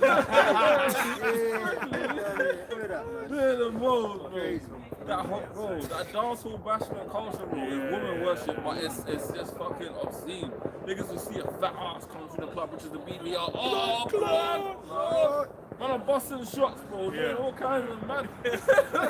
So someone getting a fucking bullet through their foot upstairs because man saw a booty, like. So that's a bit. It's honestly, it's all throughout Jake as well, where they have that woman worship aspect, and it's bled out to great society. Because the thing is, you go among Esau, it's not the same kind of degree. It expresses itself differently. It's more what Brother was saying about how the woman will be in charge, the woman will decide things, and kind of it'll be her will being done more than a man's. Then among Jake, they'll just that the looks of a woman that just entices them. But then that's meant to be something to be on edge for. Because the thing is, as well, is like when you're dealing with a woman, that's where it comes to the role of a woman. Because that's why it's like, you know, you got Aaliyah with more than a woman. You know, the first thing you need to do is actually accomplish being a woman in the first place. Right. Before you can be, like, women ain't fulfilling their role as women. And that's where it would be, you'd be looking more than, you know, you might think, oh, wow, she looks good. But it's like, can she, you know, can she cook? Can she clean? You know, does she know how to deal with youths? What's temperament like? You know, it's like how, you know, is she lazy? Is she a go-getter? Is she, you know, is she gonna, even that's, you go into Game of Thrones kind of shows it, well, more in the books, that the women would be in charge of like the household, like money management more than the men. Yeah. Because that's part of the rule. It's like you would be like certain things in the house, you would just be like, yo, you leave it to her, you got business outside, you might have to go to war, you might have to deal with certain things. But then she's got to make, you know, you might leave certain things in her hands. So that capability. But then now it's like all of that's in the window. You're just like, yo, how big's the booty, man? Yeah. So you're just thinking like, yo, how can she throw it back? You know, can she make your knees weak? That's it. And then after that, it's just like everything, you know, the same guys where it's like, you know, 18 months later, the guy's been cheated on 4 times, he's paying child support, and he's divorced. Fucking hell. But no, but it's true. I wish I was joking. That shit's it's true. It's true. Bro, like, and it's mad because in this society, baby mom culture is normalized, bro. Like, to the point where you meet a woman, Jake woman or not, bro, like, they're more than likely, it's more likely they're gonna be a single mama, yeah, just out there still playing the field than they're actually in a relationship, bro. And these single moms as well, bro. They'll meet a Jake and they got nerve, like, they're gonna look like, dude, they're skits about it, like, man, I'll be like, yeah, so, you know, like she'll tell you, yeah, so you got kids, because you got kids, that's a deal breaker. Like, I got, you know, like talking about, yeah, my kids gotta go private school. It's just, right. It's just like, bro, you don't understand what's going on. But then it's like, man will still fuck with them. That's the reality of it. It's like guy, that's what it's like. Women indulging that behavior because why? It pays off. They can have all these standards or whatever. A guy will still come through like, no, I'll take care of that. I'll look after you. You're a beautiful queen. Man, give me a break. Niggas going on shows to get a balloon popped on. Yeah, they walk on the count. They walk on the set, just pop. I mean, like, So what the hell? Like, why would you even be there? I found that scripture I was trying to find. Yeah. This is Genesis chapter 30, verse 22, and it says, "And the Most High remembered Rachel, and the Most High hearkened to her, and opened her womb, and she conceived, and bare a son, and said, God hath taken away my reproach. And she called his name Joseph, and said, the Lord Yahweh shall add to me another son." Because I was just gonna say, because talking about, you know, as the elder brother talking about women's responsibilities and stuff, her main responsibility to the man first and foremost was to provide him with children. So when a woman was barren in the ancient world, that was like a major like, you're a waste of a woman. What can you do for me? You know what I mean? So providing children, being able to conceive seed, looking after the house, keep us at home, same thing. That's their purpose, man. So when you got now in a society like this, and it's, well, I don't want kids. What's that Cardi B song? I don't cook, I don't clean. What the fuck do you do? What is your purpose? It's funny because it's like women's music, let's say the daughters of music, we brought low. You see with women's music especially in like the last 10 years or so, is all completely demonic. It's all that modern, independent woman. You know, I don't need no man. You know, I make my own money. I do whatever. And that just has multiplied the mindset of the women in the world as well, to where it's even more destructive. Because the thing with that is, it's like all of that is BS anyway. That's some young girl shit. Let you get to your fit. The thing is as well is like in Esau society, it's like if you're in your 60s or 70s and you don't have a certain amount of money, you're not even gonna be able to live independently. You're gonna be fucked. Like how you can't work. Your pension, it's like what's the pension over here? The pension don't pay shit. I think from like 2004, people talking about the pension doesn't have enough for them to pay their rent and pay their energy bills and pay for food and pay like. From then, it's already been a wrap. Now you've gone through like the 2008 financial crash, you've gone through 2020, the pandemic, inflation's, up the wazoo, energy crisis, cost of living crisis. Let you be up in age with no kids, no man, and see what you can afford. Because women out here ain't saving no money either. Women are the biggest consumers within society. Yeah. So that all of that is a dream. Cardi B might be alright. She might be, because you can't trust these musicians don't know how to manage money either.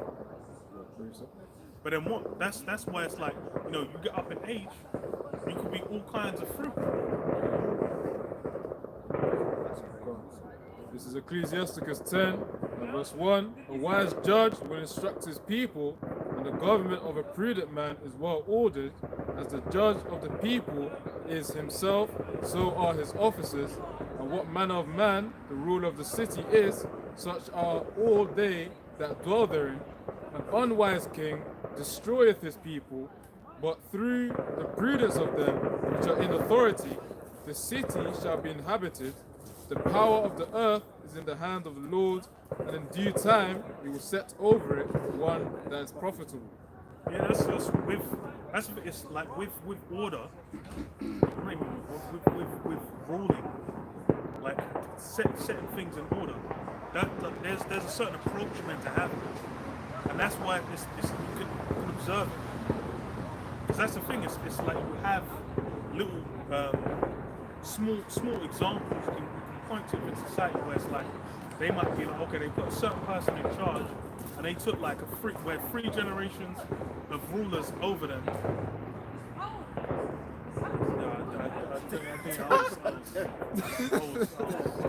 was like, nah, I didn't just see it. I was like, yo,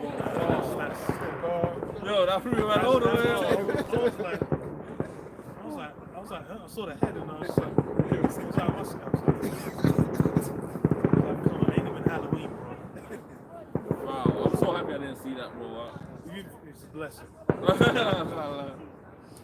like I was saying, with rulership, you're meant to have like the policies you take.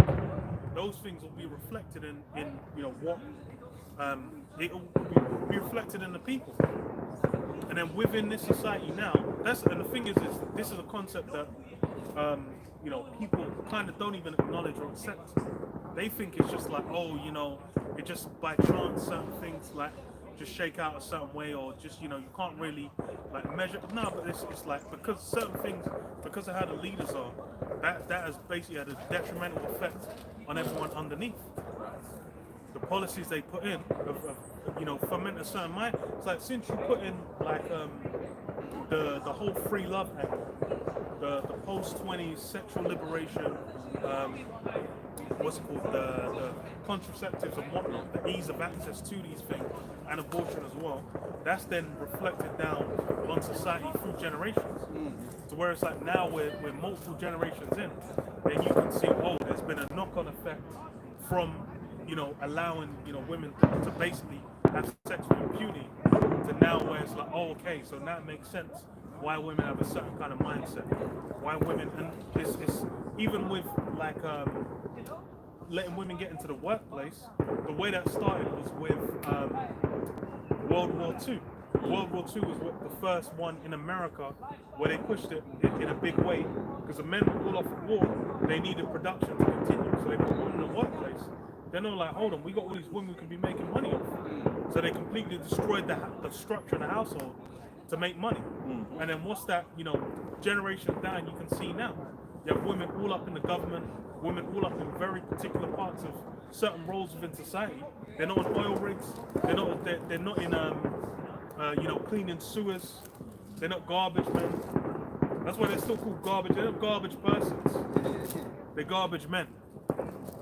Because why? It's they, certain of the daily jobs, they came in and got it, then they get a certain kind of lifestyle, then, they're like, I don't want a man that makes below X amount. All kinds of madness but then the thing is what Esau co-signed it all.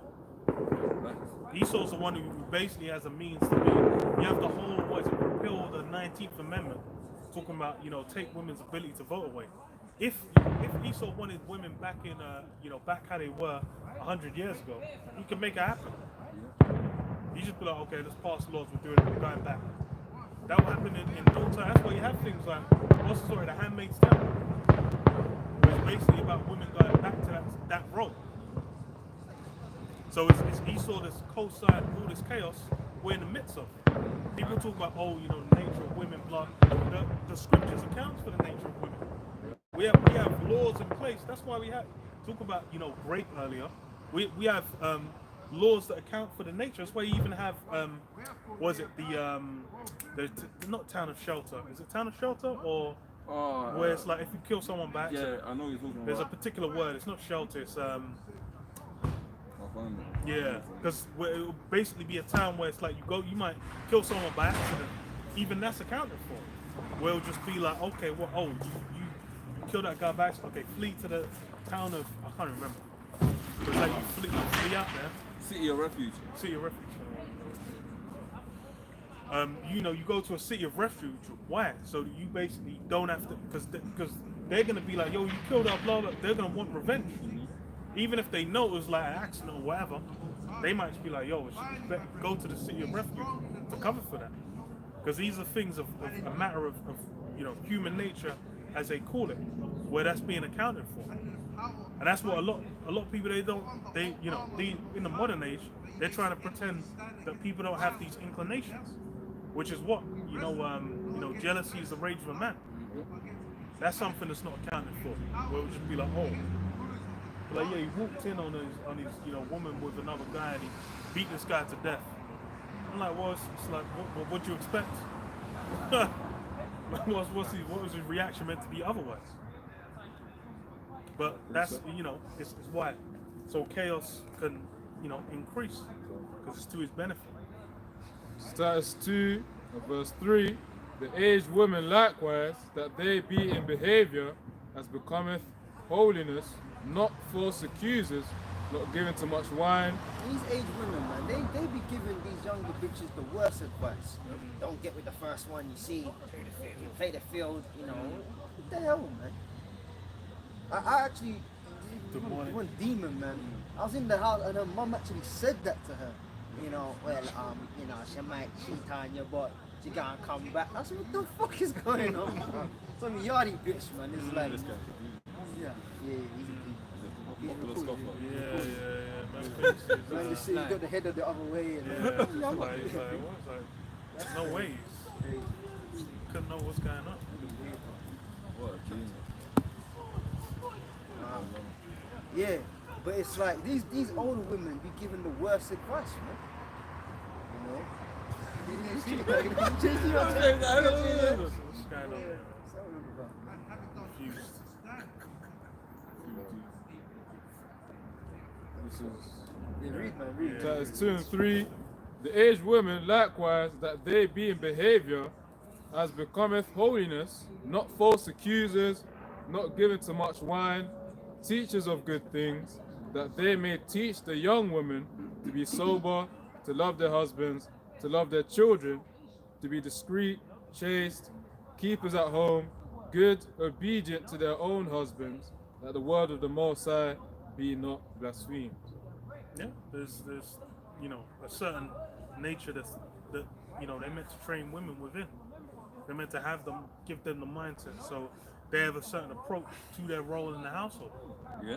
Because now it's you have, well, we can witness, you know, what's being taught. What is it, Shira 7? These super demons, where they're basically teaching that modern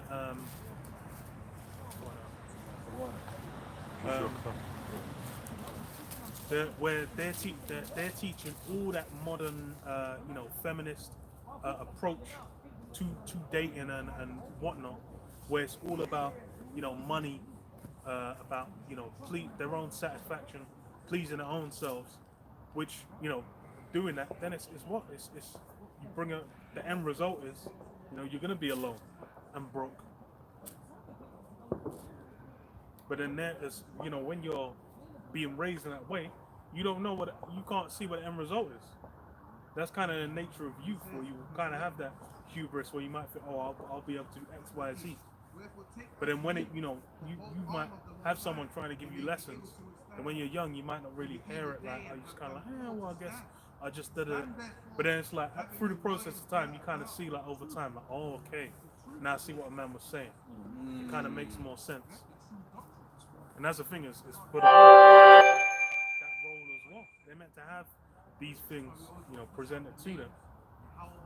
But then, you know, what they have instead is, you know, demons, man, telling them spells.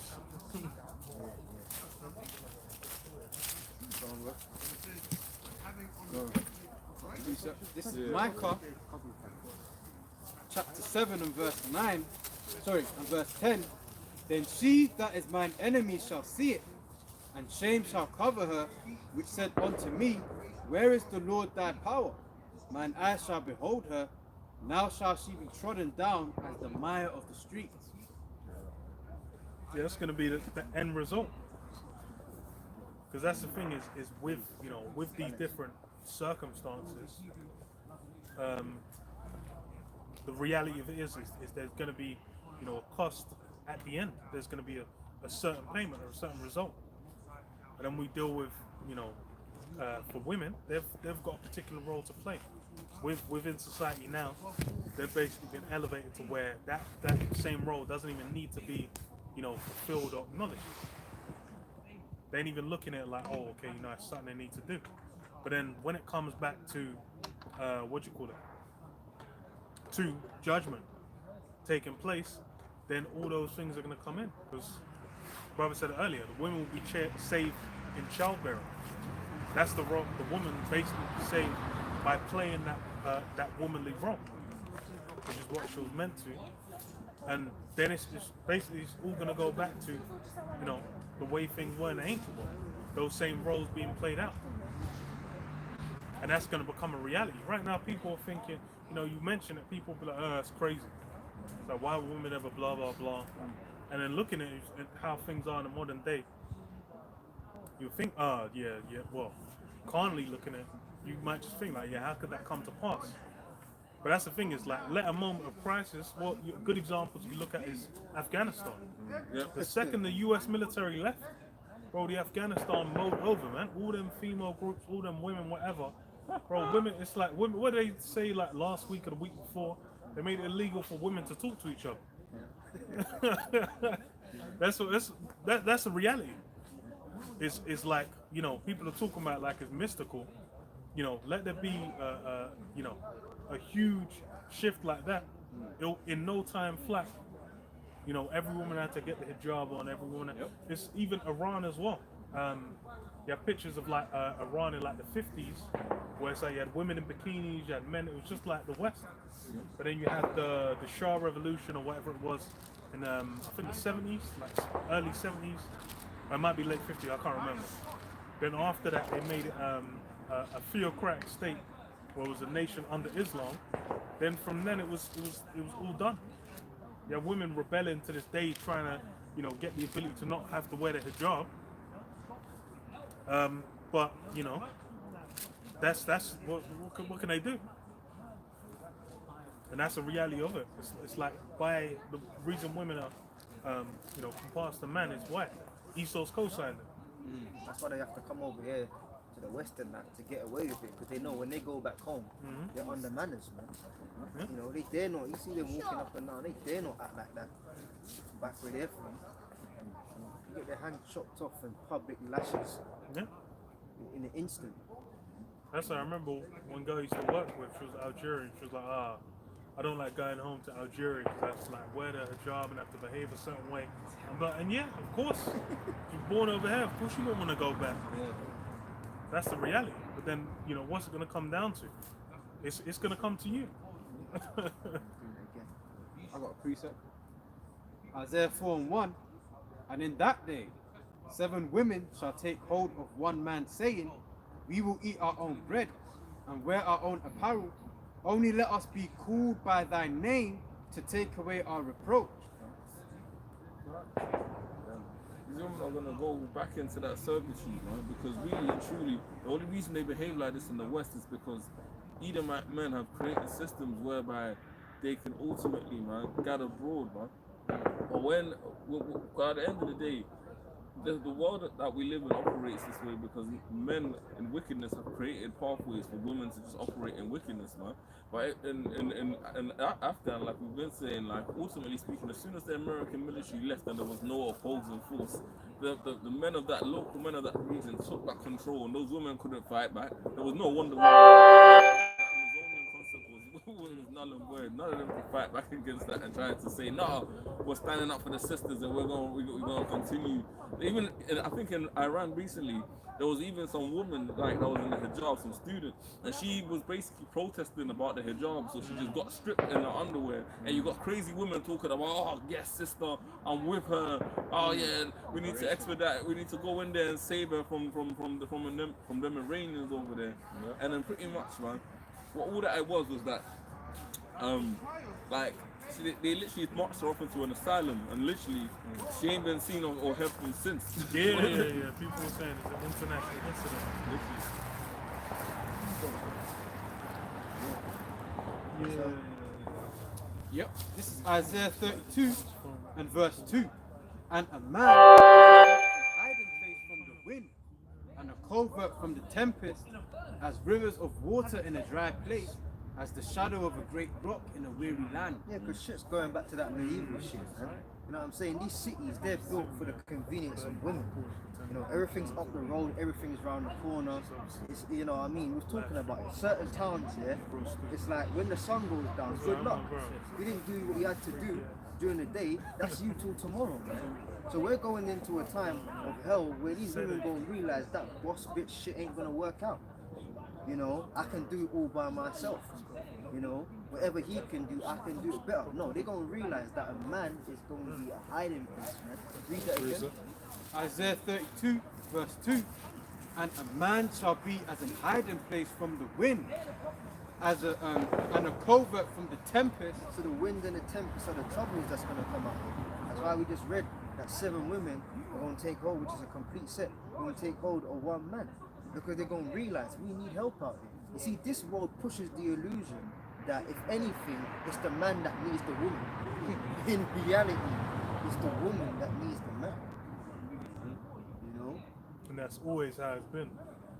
Because the thing is even in the modern day, the example everyone goes to is like, you know, who was that fridge built by?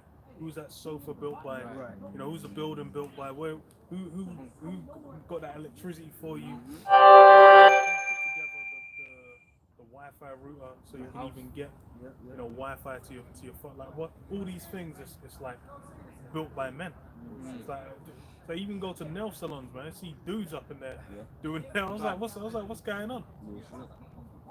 You got hairdressers, got some batty man in there just like just doing the thing. Like what's going on? I thought it was, but then that's why it's like with you know, the reality of it is like men are core to keeping a lot of shit running.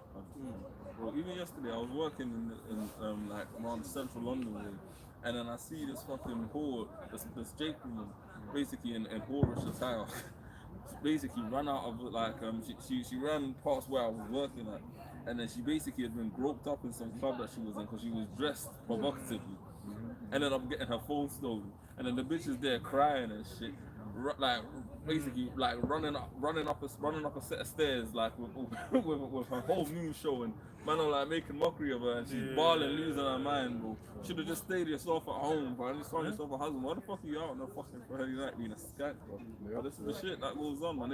And then they even in London, they do any and everything to try and protect and enable them to do the madness that they're doing, man. That's why it's like it's that's the thing is with the thing with like a horror attire, like the knock-on effect of that, where a guy will not just come through and grab them up. That's something that it doesn't even really fully protect them, but it's because of them getting grabbed up and thrown in jail for doing those things. That's what stops a lot of guys doing it. But then the reality of it is like a lot of guys won't even care. It's like what murder. People say like, oh, but it's illegal though. Yeah, and yet people still out here, you know, getting wetted up, getting shot up, getting everything. Because why? It's that's still something that people can just pull through and be like, fuck it, they'll do it anyway. and that's kind of the, you know, the raw reality of it.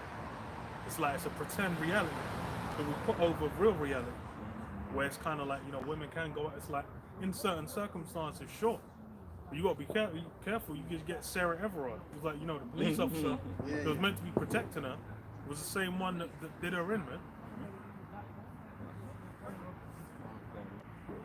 It's Isaiah 3:24, and it shall come to pass that instead of sweet smell, there shall be stink, and instead of a girdle, a rent, and instead of a well set hair, a girding of sackcloth, and burning. Wait, what? So what's it here? Boldness is just saying. Yeah, it should be. Yes, Salaka, I skipped a line. And instead of a girdle, a rent, and instead of well set hair, boldness, and instead of a stomacher, a girding of sackcloth, and burning instead of beauty. Yeah, just all the things that you're glorying in on yourself, those, you know, your hair, your figure, your whatever, all those things have been taken away, and that's something that you can. This guy is not well. Oh, indeed. And this is something that you know, you can observe, especially among Jake, man, among the so-called black community, as they call it. You know, has run rampant. But then it's like, even with those things having taken place, people are still, what do you call it? People are still carnal. People are still like trying to fulfill their own lust, trying to live life a certain way. You know, even though it's you know, it ain't even real, man. But then again, it's because, you know, guys will come out and give them attention, you know, wife them up, whatever. So that's why they can still do what they do. Really quickly, this is the book of Sirach, the 10th chapter, verse 2. As the judge of the people is himself, so are his officers. And what manner of the ruler of the city is, such are all they that dwell therein. Because like this whole society has a zesty, basically filthy, zesty spirit, man, where people are basically even worse than what they were doing in ancient Rome, just going above and beyond in their lust to just do the utmost, man. That's why during the CV, you had it to where the OnlyFans culture absolutely exploded and blew up, man. Because basically bitches were just on the thing of, well, fuck it. Sexual liberation, I'm just gonna do any and everything that I can to make my money, and at the end of the day ain't nobody gonna be able to tell me nothing. I'm just gonna be out there just literally just like exposing my like women are out there selling foot pictures and shit, and like it's all just mad lewdness. You've got men out there. Thingy, what do you call it? Lily Allen, I think, got exposed for like having OnlyFans for like foot pictures as well. It's just like, yo, it's like you got the whole music career, and then it's like it's now fallen to the point where it's like you just gotta like, what's going on? But then that's the modern age. Now it's like people are so, you know, lustful over these things. They'll just like that's a career path, and that's why it's because it really feeds off the whole, you know, a demonic aspect, the left-hand side aspect, you know, based on sex magic, all these different you know, ways that the elites utilize, you know, sexual deviancy, you know, to draw power from these things. People are doing it on a lower level. That's why it's like, you know, it's like what they say, kids are discovering porn at like 10 years old, 9, 10 years old. If they've got a smartphone, they can find them things. And it's like, if you go to school, I remember it was like when you were in school, I don't even think it was 9, maybe it was. Actually, no, I don't think it was 9 or 10, probably like 12, 13 or something like that. You might have discovered, like, you know, porn magazines or whatever. Well, that's what it was back in the day. Now, because it's all online, it's all so accessible. That's why you can. It's like people give their kids iPads and smartphones for like 4, 3, 5 years old, so they'll know how to navigate. No site blocker. Yeah, and then when all those parental controls or whatever, they won't even know. So then they'll just kind of be getting into all kinds of weird ass shit. And then you wouldn't, like, a lot of parents won't even know. And then that becomes as a standard. Because like the OnlyFans thing is fucking weird anyway. Because like, you know, you're gonna have like, oh, remember there was a kid where it was like, getting bullied for his mum's having an OnlyFans. And I was like, it's gonna get to the point where it's like that might become normalized. Right. So normal. It's like, oh yeah, I bought your mum's. Like, bro, it's like I'm gonna fucking take myself out of this world. If someone's telling me that shit, I'll be done. But then that's why it's like people actually living with that shit. Probably a certain breed. You got something? Can't. 2 Timothy 3:1. This world's fucked. Now, even back in the day, you used to have friends and that, and it's like you kind of got to know their mum, whatever. It's like, hey, tell auntie I said hello. Yeah. We've gone from tell auntie I said hello to I bought your mum's content. Yeah. But you told auntie that new video was lit. It's like, yo, what the hell? It's fucked. But that's why it's bro, it's fucked. It's fucked. Like we're in a time span now where it's like all those things that it's fucking weird, man. Because that's like it's that's the thing, is like you go to the ancient world, those ancient forms of that deviancy that existed. Certain things would have been done to honor like some kind of ancient god or whatever. But now that's become where it's just like, people are the god people worship is themselves. They're thinking like, yeah. I've got a precept. That's how the scripture says it would be more tolerable for Sodom and Gomorrah. Because they were doing, and so Admar and all three. But then they were doing fucked up shit. And they got. But it's like, it's 10 times, 100 times worse over on this side. Well, they were set forth as an example, man. You even have the word sodomy that comes out of that. Yeah, still used in the modern day, man. It's still better like that. 2 Timothy 3:1. This know also that in the last days perilous times shall come. For men shall be lovers of their own selves, covetous, boasters, proud, blasphemous, disobedient to parents, unthankful, unholy, without natural affection, truce breakers, false accusers, That's the thing, incontinent. it's not even like one aspect has kind of come into how people conduct themselves. It's all these things have now become normalized. It's like, being a liar, being a cheat, being a schemer, whatever. The way people view it is like, get the bag by any means. Yep. They're not looking at things like, oh, okay, let me have some form of integrity, or I'll cut corners on this, but then I'm not. No, it's like if they're open to, doing one form of wickedness, they're really just open to everything. And it's like, lying, cheating, etc. These things, like, people will, try and hoodwink other people, trying to be, rug pull scams and whatnot, all these kinds of things. As soon as people get any kind of angle by which you can get money, but you have to fuck some people over, most people will take it. That's why it's like the kind of people always say like, oh, would you suck a dick for 10 grand or whatever? That kind of shit. The reason people are saying that is because they're waiting to do that. They're hoping for the opportunity to materialize, because that's the reality of it. A lot of these people would do all kinds of vile acts if they can get money off it. And it's wise because they don't really have that integrity. If you're observing society, you're gonna realize that there's no gain carnally through maintaining any kind of integrity. You're like, you doing that is just kind of no one will know a lot of these things. You can do a lot of things behind closed doors and in closed doors and in private, and then present a different image and get away with it to a great extent. That's why you have things like where people get cancelled or whatever, because they'll be behaving one way behind doors, then out in public they're presenting a different thing.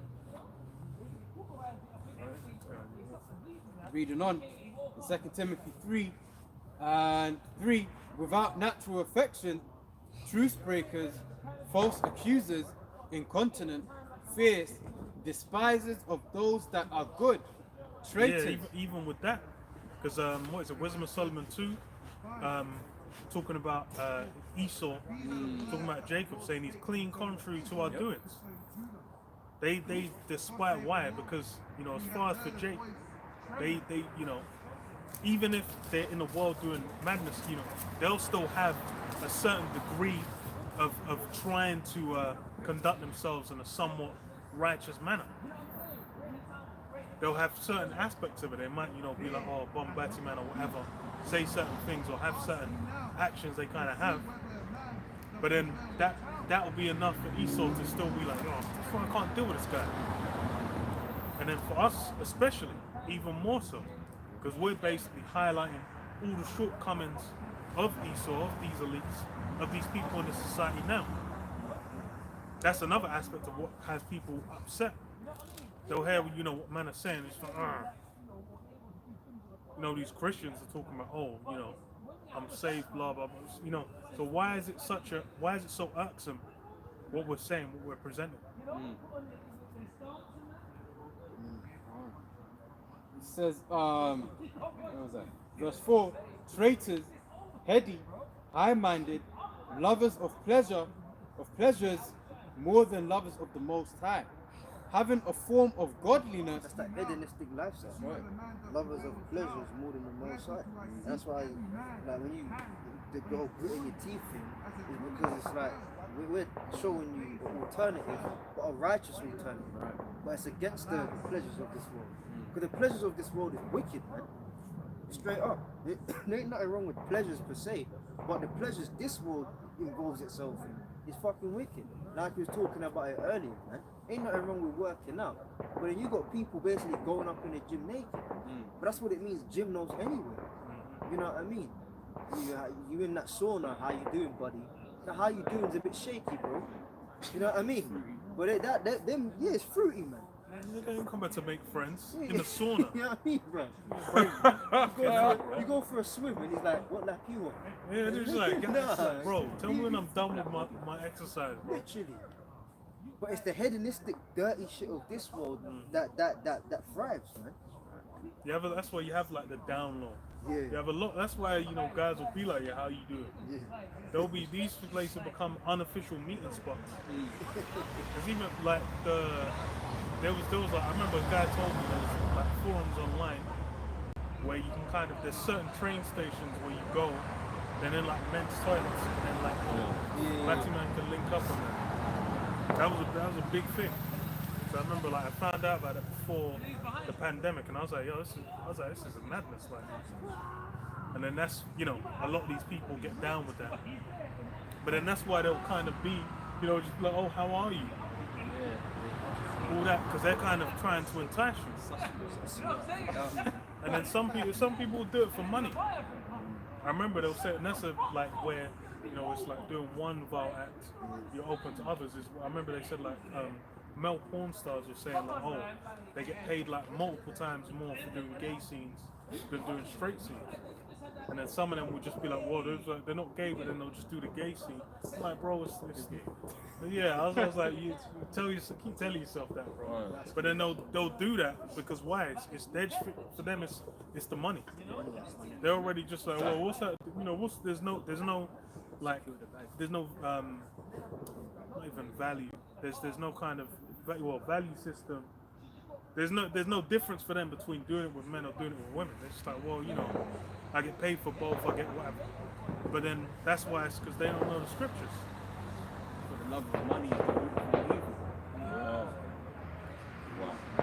Verse 5, having a form of godliness, but denying the power thereof, from such turn away. For of this sort are they which creep into houses, and led captive silly women, laden with sins, led away with diverse lusts, ever learning and never able to come to the knowledge of truth. Yeah.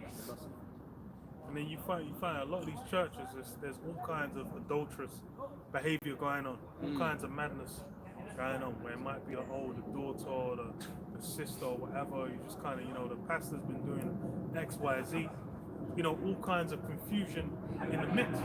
And that's the thing, is that's really what, there's a reason why. That's with the laws, man. It's like the laws are relevant. It's like, shall we abound in sin that grace may abound? The Most High forbid. Like we're meant to establish the law, we're meant to continue in it. Because why? There's a benefit to following after it. As simple as like the dietary law. you look into some of the creatures you're not meant to eat, and then you're gonna immediately understand why. It's like a lot of these things. It's like what do you call it? Was it blowfish or pufferfish? I think it is. Where it's like if you don't prepare it a certain way, or if you eat certain aspects of it, you can drop dead. You have to feel like, oh, people are, oh, but it's a delicacy. I'm like, bro, like you're just not meant to eat it. There's a lot of these things where it's like you look into it and you're like, oh, there's a whole. That's why it's like people saying, oh, with pork, it was like, oh, it's the way you prepared it, or you're, you know, if you don't have a fridge to store it over. I'm like, bro, like look at what a pig does, man. You know, a pig could just ate a dead body. Do you want to be eating a slice of that bacon off that? Like, come on. But then these are the things that now hold no value. They're just like, oh, meat's meat. Pigs don't even sweat, man. Yeah. That's true. It's disgusting. Because things like that, man. When you're in the world, like before you come into the truth, like you might be exposed to that shit through your family. Like I remember the first time my mom cooked up some bacon when I went around after I was you know, you smell that shit from grim, outside, bro. bro. It's grim. Because it lingers as well. It's a stench. Yeah. That's the thing. It's like you cook chicken or something, you cook lamb or something. Then it'll waft, like the smell waft out. It smells good. It was righteous. But then it's like with pork, I'm like, bro, it smells like it's off. Yeah. But then it's the demons in the world, man. Like bacon is a delicacy. People talk about, imagine that's just like what off the back of the fucking bum of the, like that's a leftover. But then people are making it like a delicacy, like, oh, I love bacon. Go through, sir. Isaiah 5 and 20. Woe unto them that call evil good and good evil, that put darkness for light and light for darkness, that put bitter for sweet and sweet for bitter. Yeah. Yeah, that's Esau's job though, man. Like that's his job to turn shit upside down. You know what I mean? Like his idea is to understand what righteousness is and then go the complete opposite direction. As the other brothers talk about, you got them the dietary laws. It's there for a reason. Now, our belief system is if the Most High says it, then do it. But then when you actually check stuff here, there's actually a benefit behind the law, statutes, and commandments, like circumcision. They say that a baby's blood can't clot before 7 days. So the Lord said, circumcise your sons on the 8th day. So yeah, there's the obedience side of it, but then there's also the benefit side of it, man. The Lord didn't make our body to be fucking consuming crabs and lobsters, man. Anything you gotta have a hammer at a table to break it down, Yeah. so I can consume that. I ain't meant to be eating that shit, man. That's crazy. You know, like you cook a chicken and it just gets an exoskeleton. Yeah. What the hell, man? That's it's like with the just meats, it's like a lot of these things are simple, straightforward. So Isaiah 29 and 15. Woe unto them that seek deep to hide their counsel from the Lord, and their works are in dark, and they say, who seeth us, and who knoweth us? Surely your turning of things upside down shall be esteemed as the potter's clay, or shall the work say of him that made it? And that's the point. They've turned things upside down, man. They said that's the Edomite's job, to understand what the Most High wants and then go the complete opposite direction. And they do that to piss the Lord off. And then as we was talking about earlier, they get niggas on that shit. And then he's the accuser of thy brethren. Shaving your beard. You know, yeah, exactly. You know, you look dignified. You know, shave that beard. You know, and all of that stuff, man. Getting you to shave it off when the Bible says you're meant to grow your beard, man. You know what I'm saying? Bald in your head, you know. Because that's the look of decency in this world. You know what I mean? You grow your hair out or whatever. Oh, it's picky out, you know. And then they have that timeless argument in the news about so-called black hairstyles and what's acceptable in the workplace. You know, children getting excluded from school because they have an afro or something like that. You know what I'm saying? That's what it goes back to. Them trying to do the wrong thing and get Jake to do the wrong thing to piss the Most High off, man. Read, bro. Go on. Isaiah 29:16. Surely your turning of things upside down shall be esteemed as the potter's clay.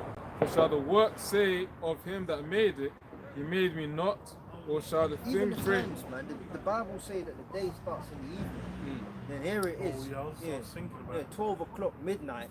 Oh, yeah, the new It's a day. new day. You know what I mean? The cycles of the years and stuff, man. That's what I was like, bro, you're gonna be in the dead of winter, Yeah. and you're gonna take one block, brick cold, ice cold day, Day. and then the next one, and be like, yeah, Happy New Year. 10, 9. Everyone's out there in the snow, just like Shivering up, freezing, bro. just like, yeah, no change. Ridiculous, man. The dead of night. That's it's Esau's established those things. What do you say? Think to change times and times and laws. Yeah. That's part of his role. And then you'll talk to people like about that. You can't even talk about those things. They'll be like even though it's like a watch. It's like it starts at 12. It's like why even start, like why even tether it to the what do you call it? The 12 midnight, like the middle of the dead of night. That's the nature of Esau. He's just dark and weird. He's just a weirdo. Like everything's dead winter. It's like, bro, the year's meant to start in the spring. With like everything, that's the thing. It's like everything comes back to life. Life. It's like it's a cycle. You go through the seasons. It's like spring into winter. It's like everything comes to life. Yeah. Then you have abundance. Then it declines, and then all dies to be born again. That's just that's the cycle of things, and that's even how things are meant to run. It's like things you have your youth, and then you grow up in age. Then you have your might, your strength. Then after a while, decline. That's like animals do it, plants do it, all kinds of things do it. And then Esau's trying to subvert that. Then he fucks up with the foods because, as we're talking about it, you got foods in particular seasons. He's trying, for the sake of finances, he's trying to grow particular foods that aren't in season. All around the year. All around the year. It's like, bro, that's not meant to be produced all around the year, bro. But he gets the chemicals up in there, and you have fucking watermelons all year round. It's like, what? When you taste it, it don't even like it's got no substance, no flavor to it. But that's kind of, and that's the thing is like because he's got the ability to do it. He's thinking it all comes down to money, wealth. And he still go ahead and fuck over the farmers. Yeah, it's the farmers have been dumbing fruit. And the funny thing, you think about it, it's like core to it is like, bro, it's like motherfuckers can't eat.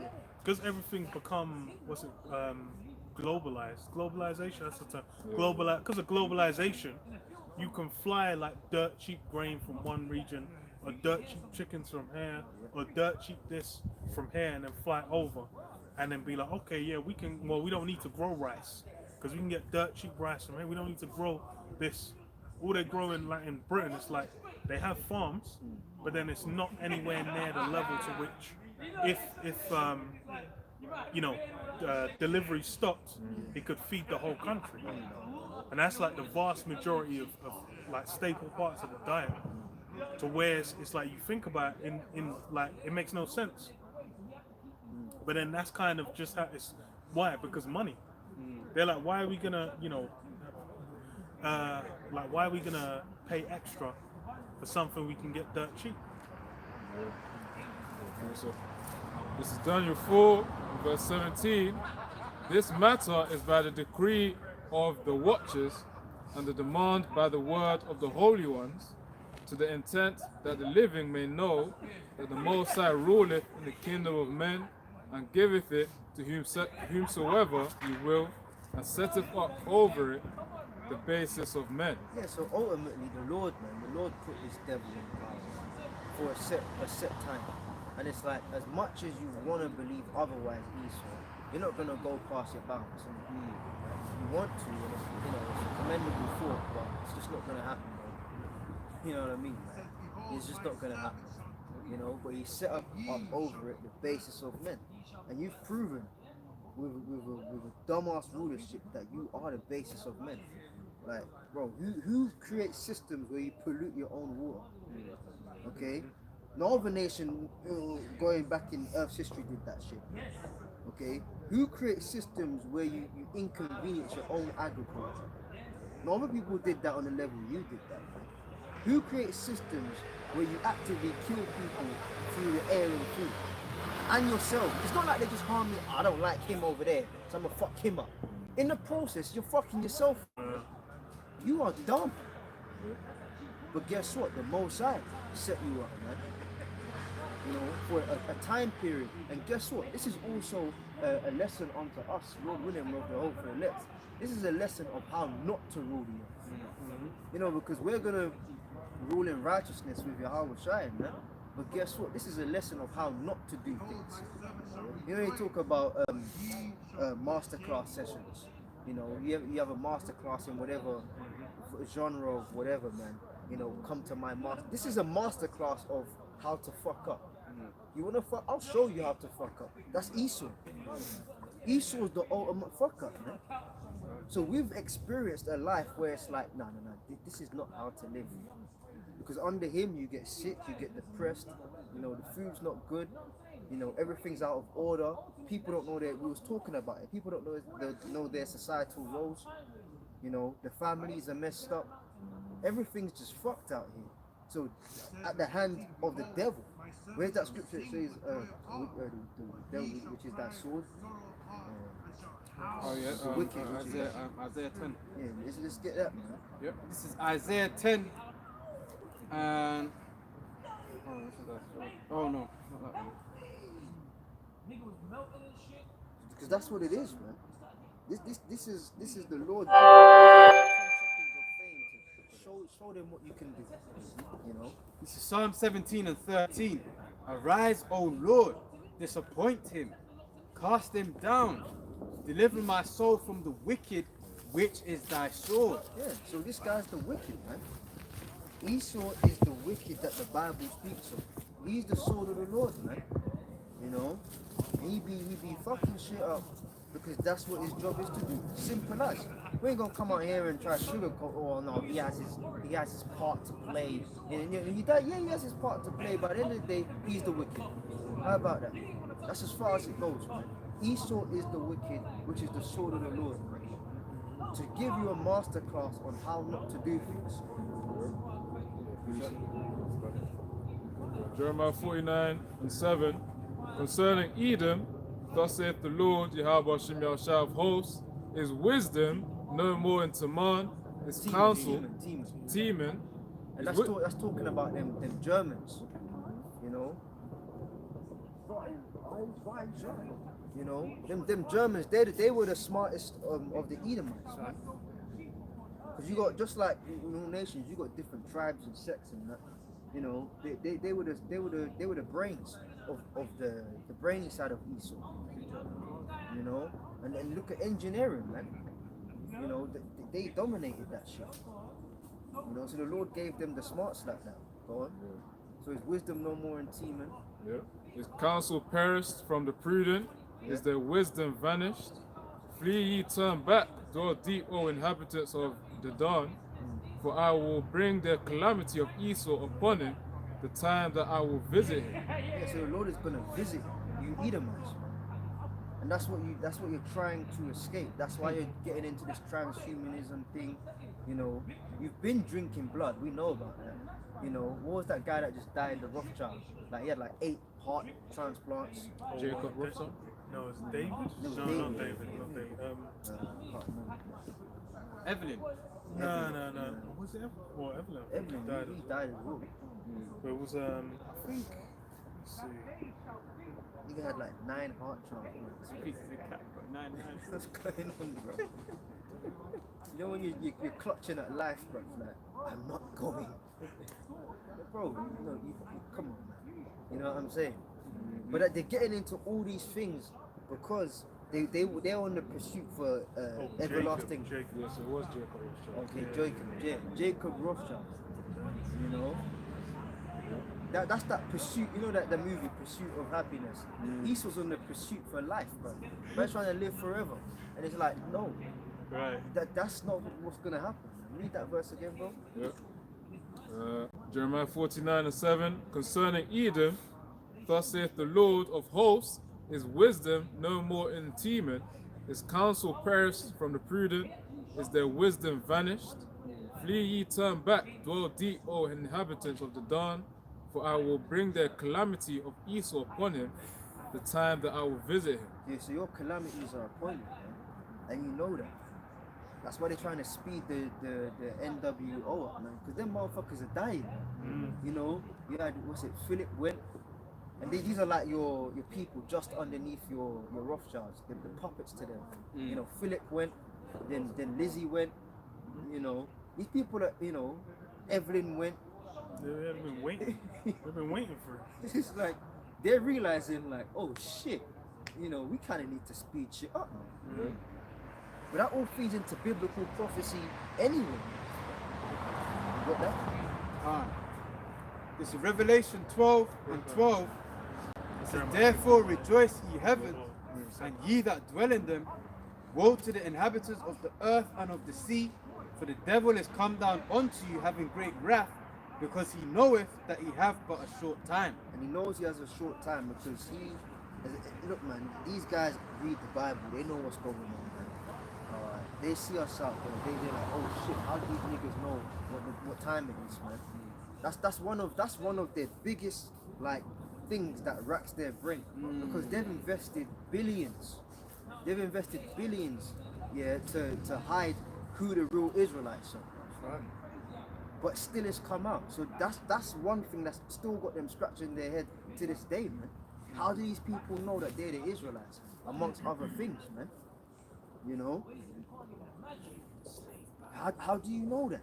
And it's significant as well, because it basically puts a wrench in a lot of aspects of his society. Yeah.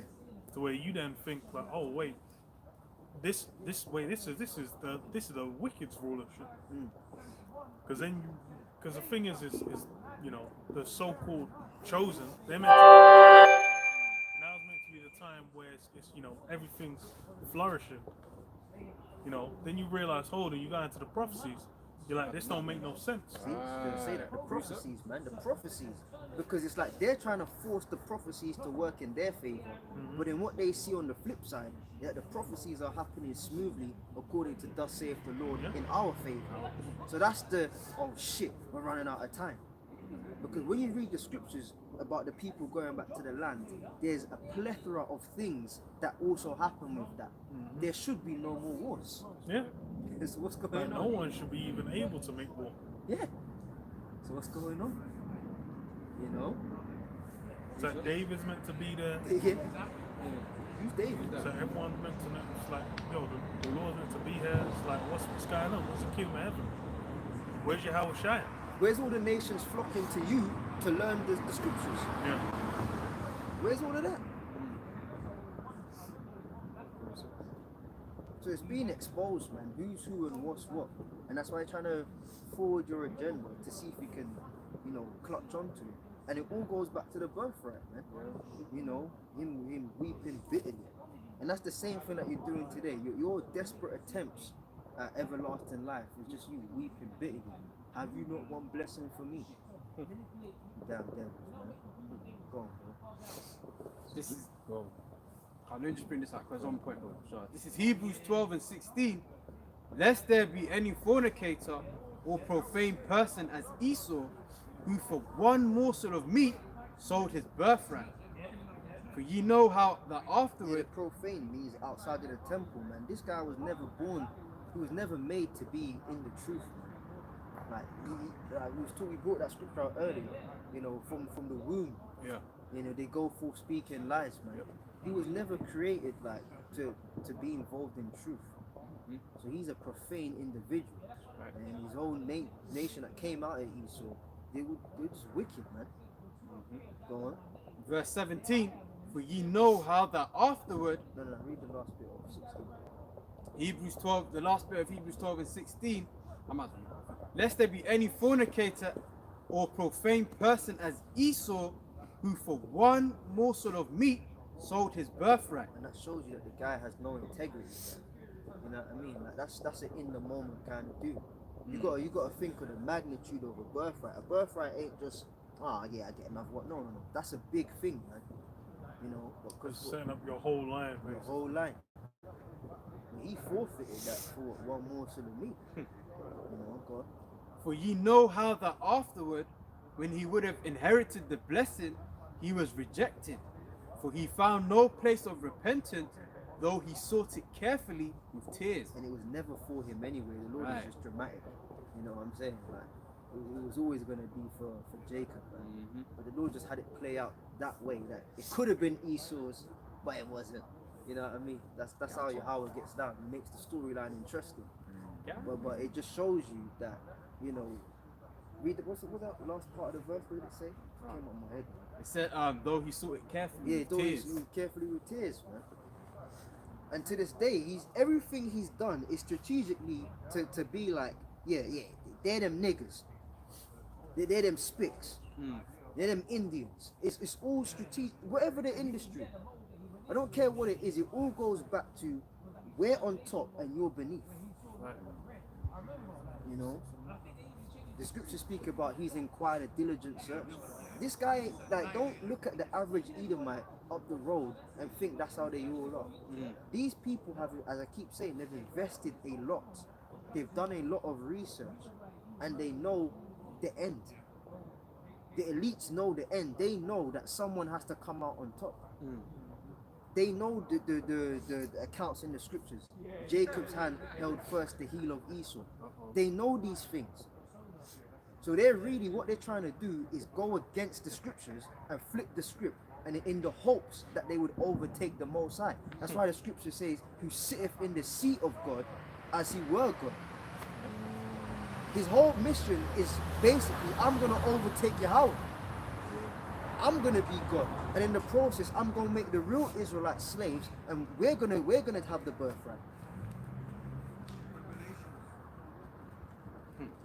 But the mistake he's made is that he's Esau.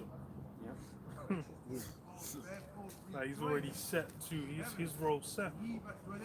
It's like, you know, he thinks he's got some kind of way to weasel his way in, but then performing that act in itself is fulfilling his role as Esau.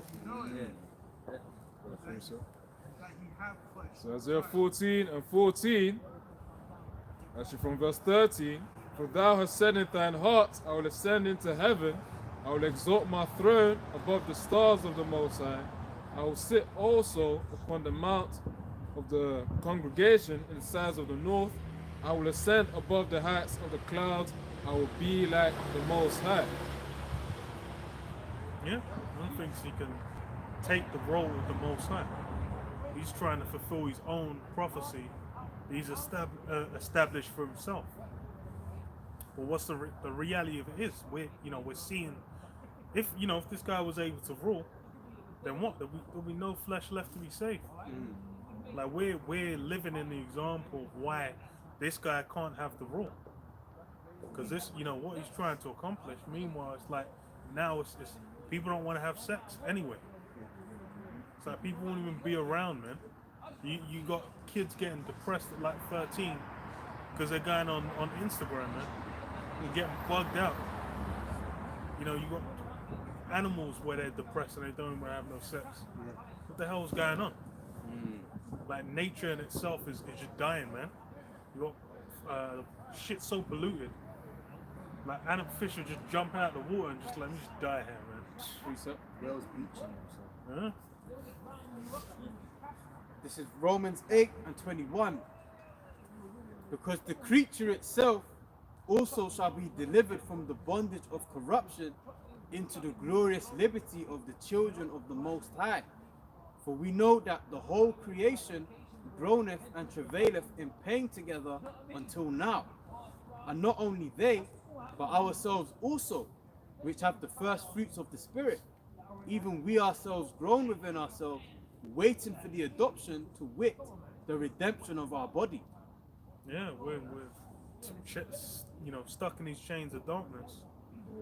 And we know, we've been promised, it's for the elect now, and then for the rest later, to get them new bodies, man. Because these current ones, they're a big aspect of why we're in the state we're in right now. We can't fulfill our side of the deal when it comes to the first covenant. We fall short, and then as such, there's punishments tied to that.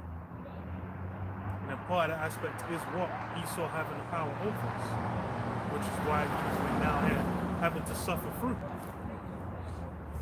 But then what we know that we've been promised that we're going to receive those new bodies. We're going to be perfected to where we'll never be taken in captivity again, never fall short again.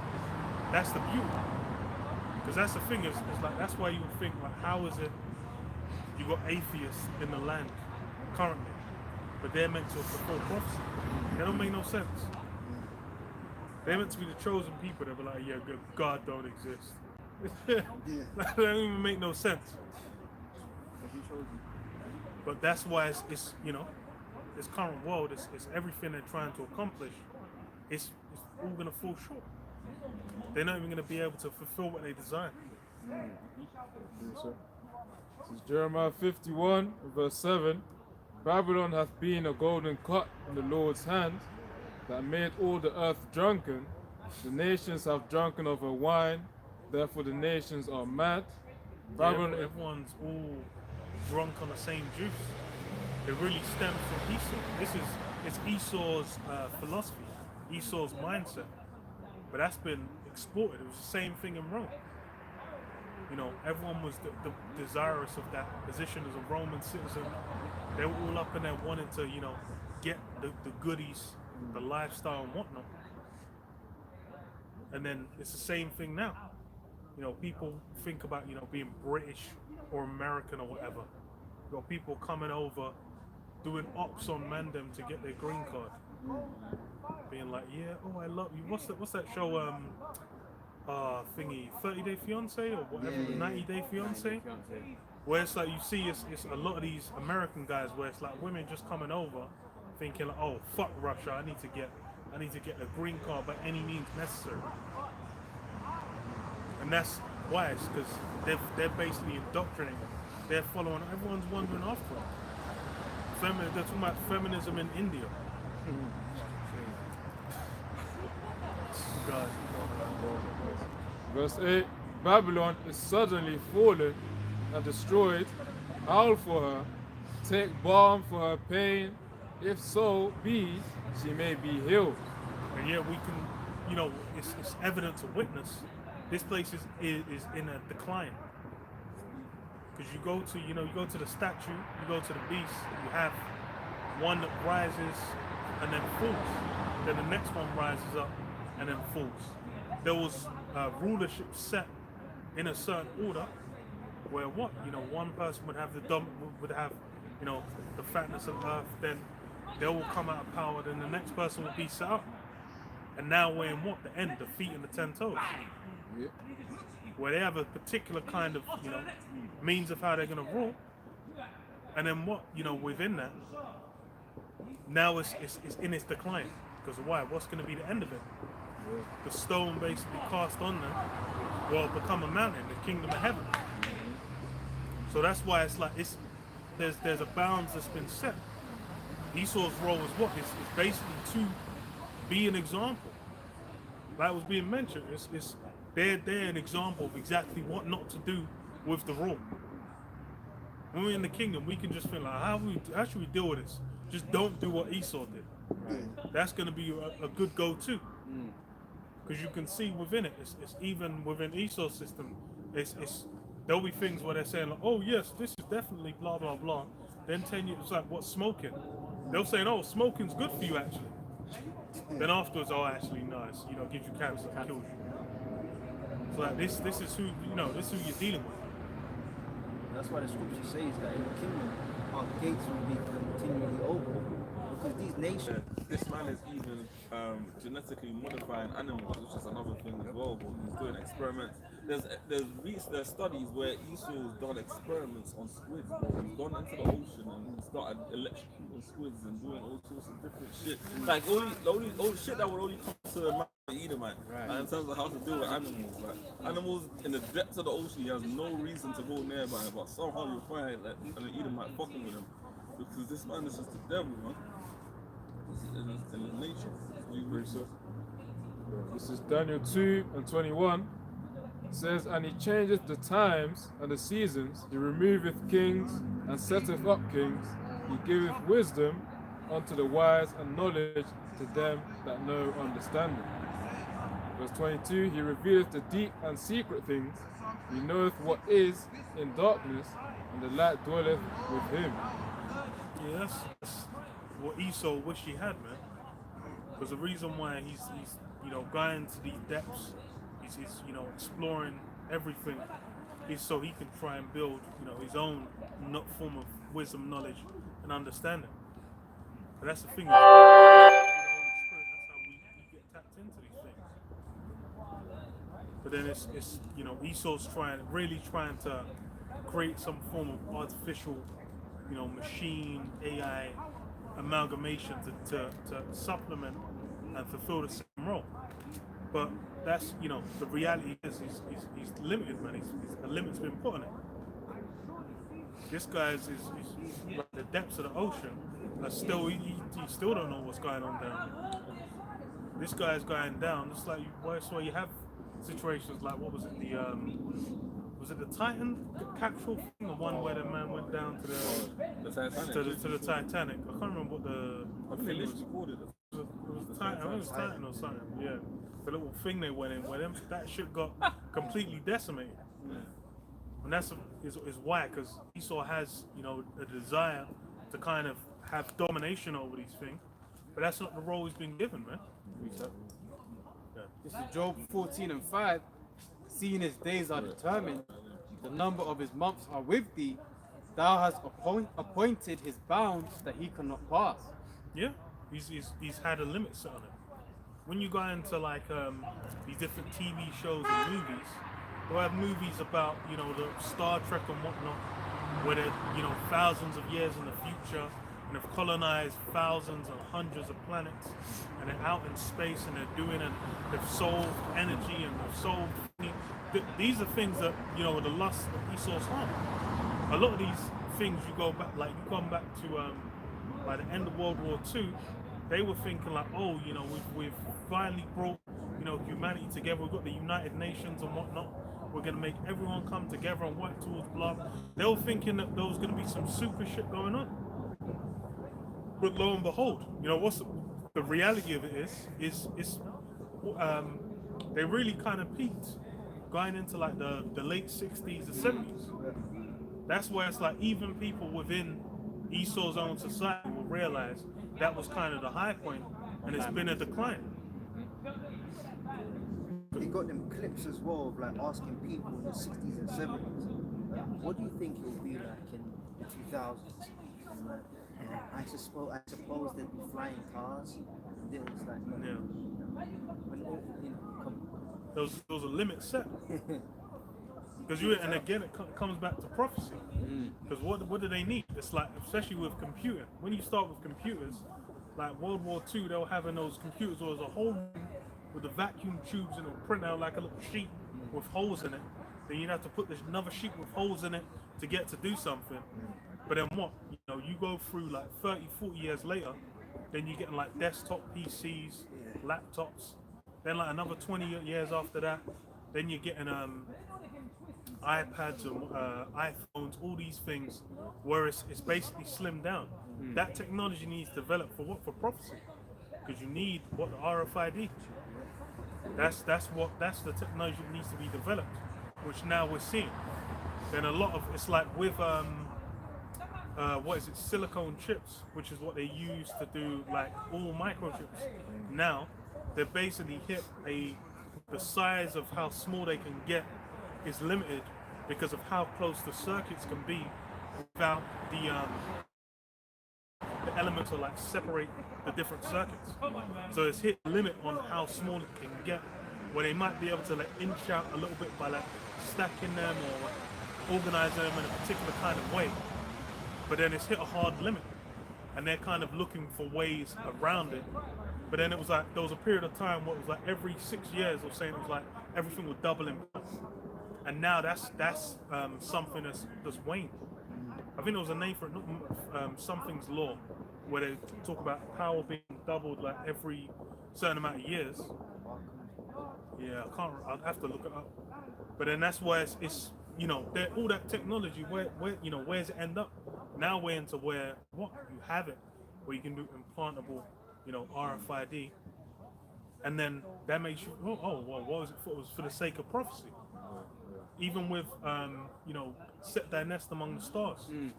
With missile technology, you basically had it where, and that's the thing, you had the space race and whatnot. Then they got, you know, so-called onto the moon, but then they got into the stratosphere. They got the missiles, and then ICBM technology, you know, nukes basically put on the heads of missiles, where you can send it from one side of the earth to the other. And then with that technology, it's like, well, all of a sudden the space race, that shit ceased to exist.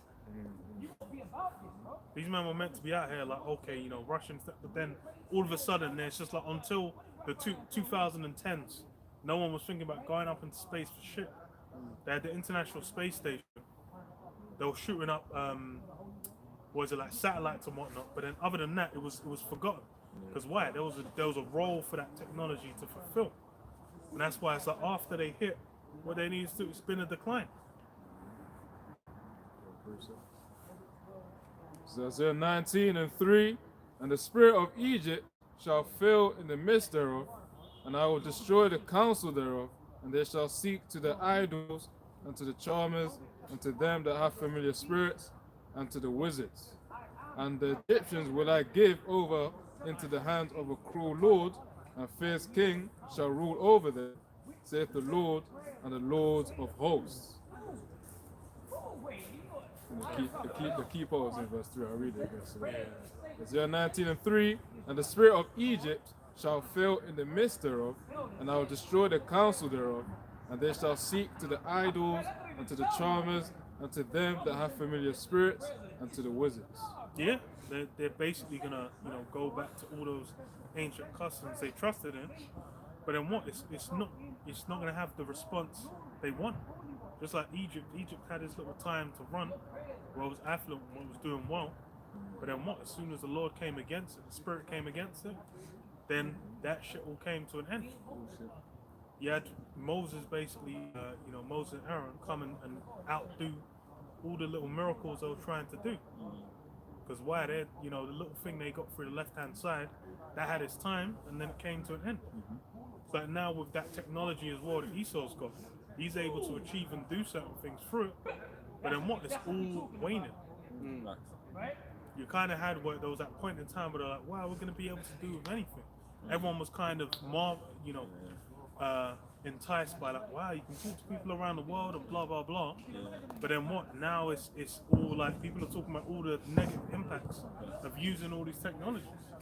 Like dating apps have completely killed like the whole aspect of people getting to know each other and like finding a partner. It's basically multiplied that Jezebel spirit, man. Yeah. You got different ones and they ain't working, man. People are still out here lonely and shit. You got fucking. Oh, okay. Yeah, you got all of these different. I remember when you used to have dial-up internet. Man, finally got broadband. You thought, moving forward and like, nah. It's just like that's it. Yo, you That have was to as sit good back. as it got. Like, like afterwards, it's just like you could stream video. Then after that, it's kind of like, well, what can you know, what else is gonna come from it? They're trying to do like the VR shit with what was it, Apple, Metaverse and the Apple Vision and shit like that, where it's like that's meant to be, you know, just have stuff like up on the screen without anything. But then all of that's what you're trying to accomplish something, but there's been a cap put on it, man. You want any more now? No, this one precept here. Psalms 118 and verse 8. It says here, it is better to trust in the Lord, Yahweh Hashem Yahushai, and to put confidence in man. That's going to be the key lesson, really, for those among Israel, those not the elect, because they're the ones that have the channel. They have the actual access to you know, Yahweh Hashem Yahushai. But then what? They're choosing to go elsewhere. They want to go anywhere but the correct channels, man. So they're going to be judged accordingly. But yeah, close it out, man.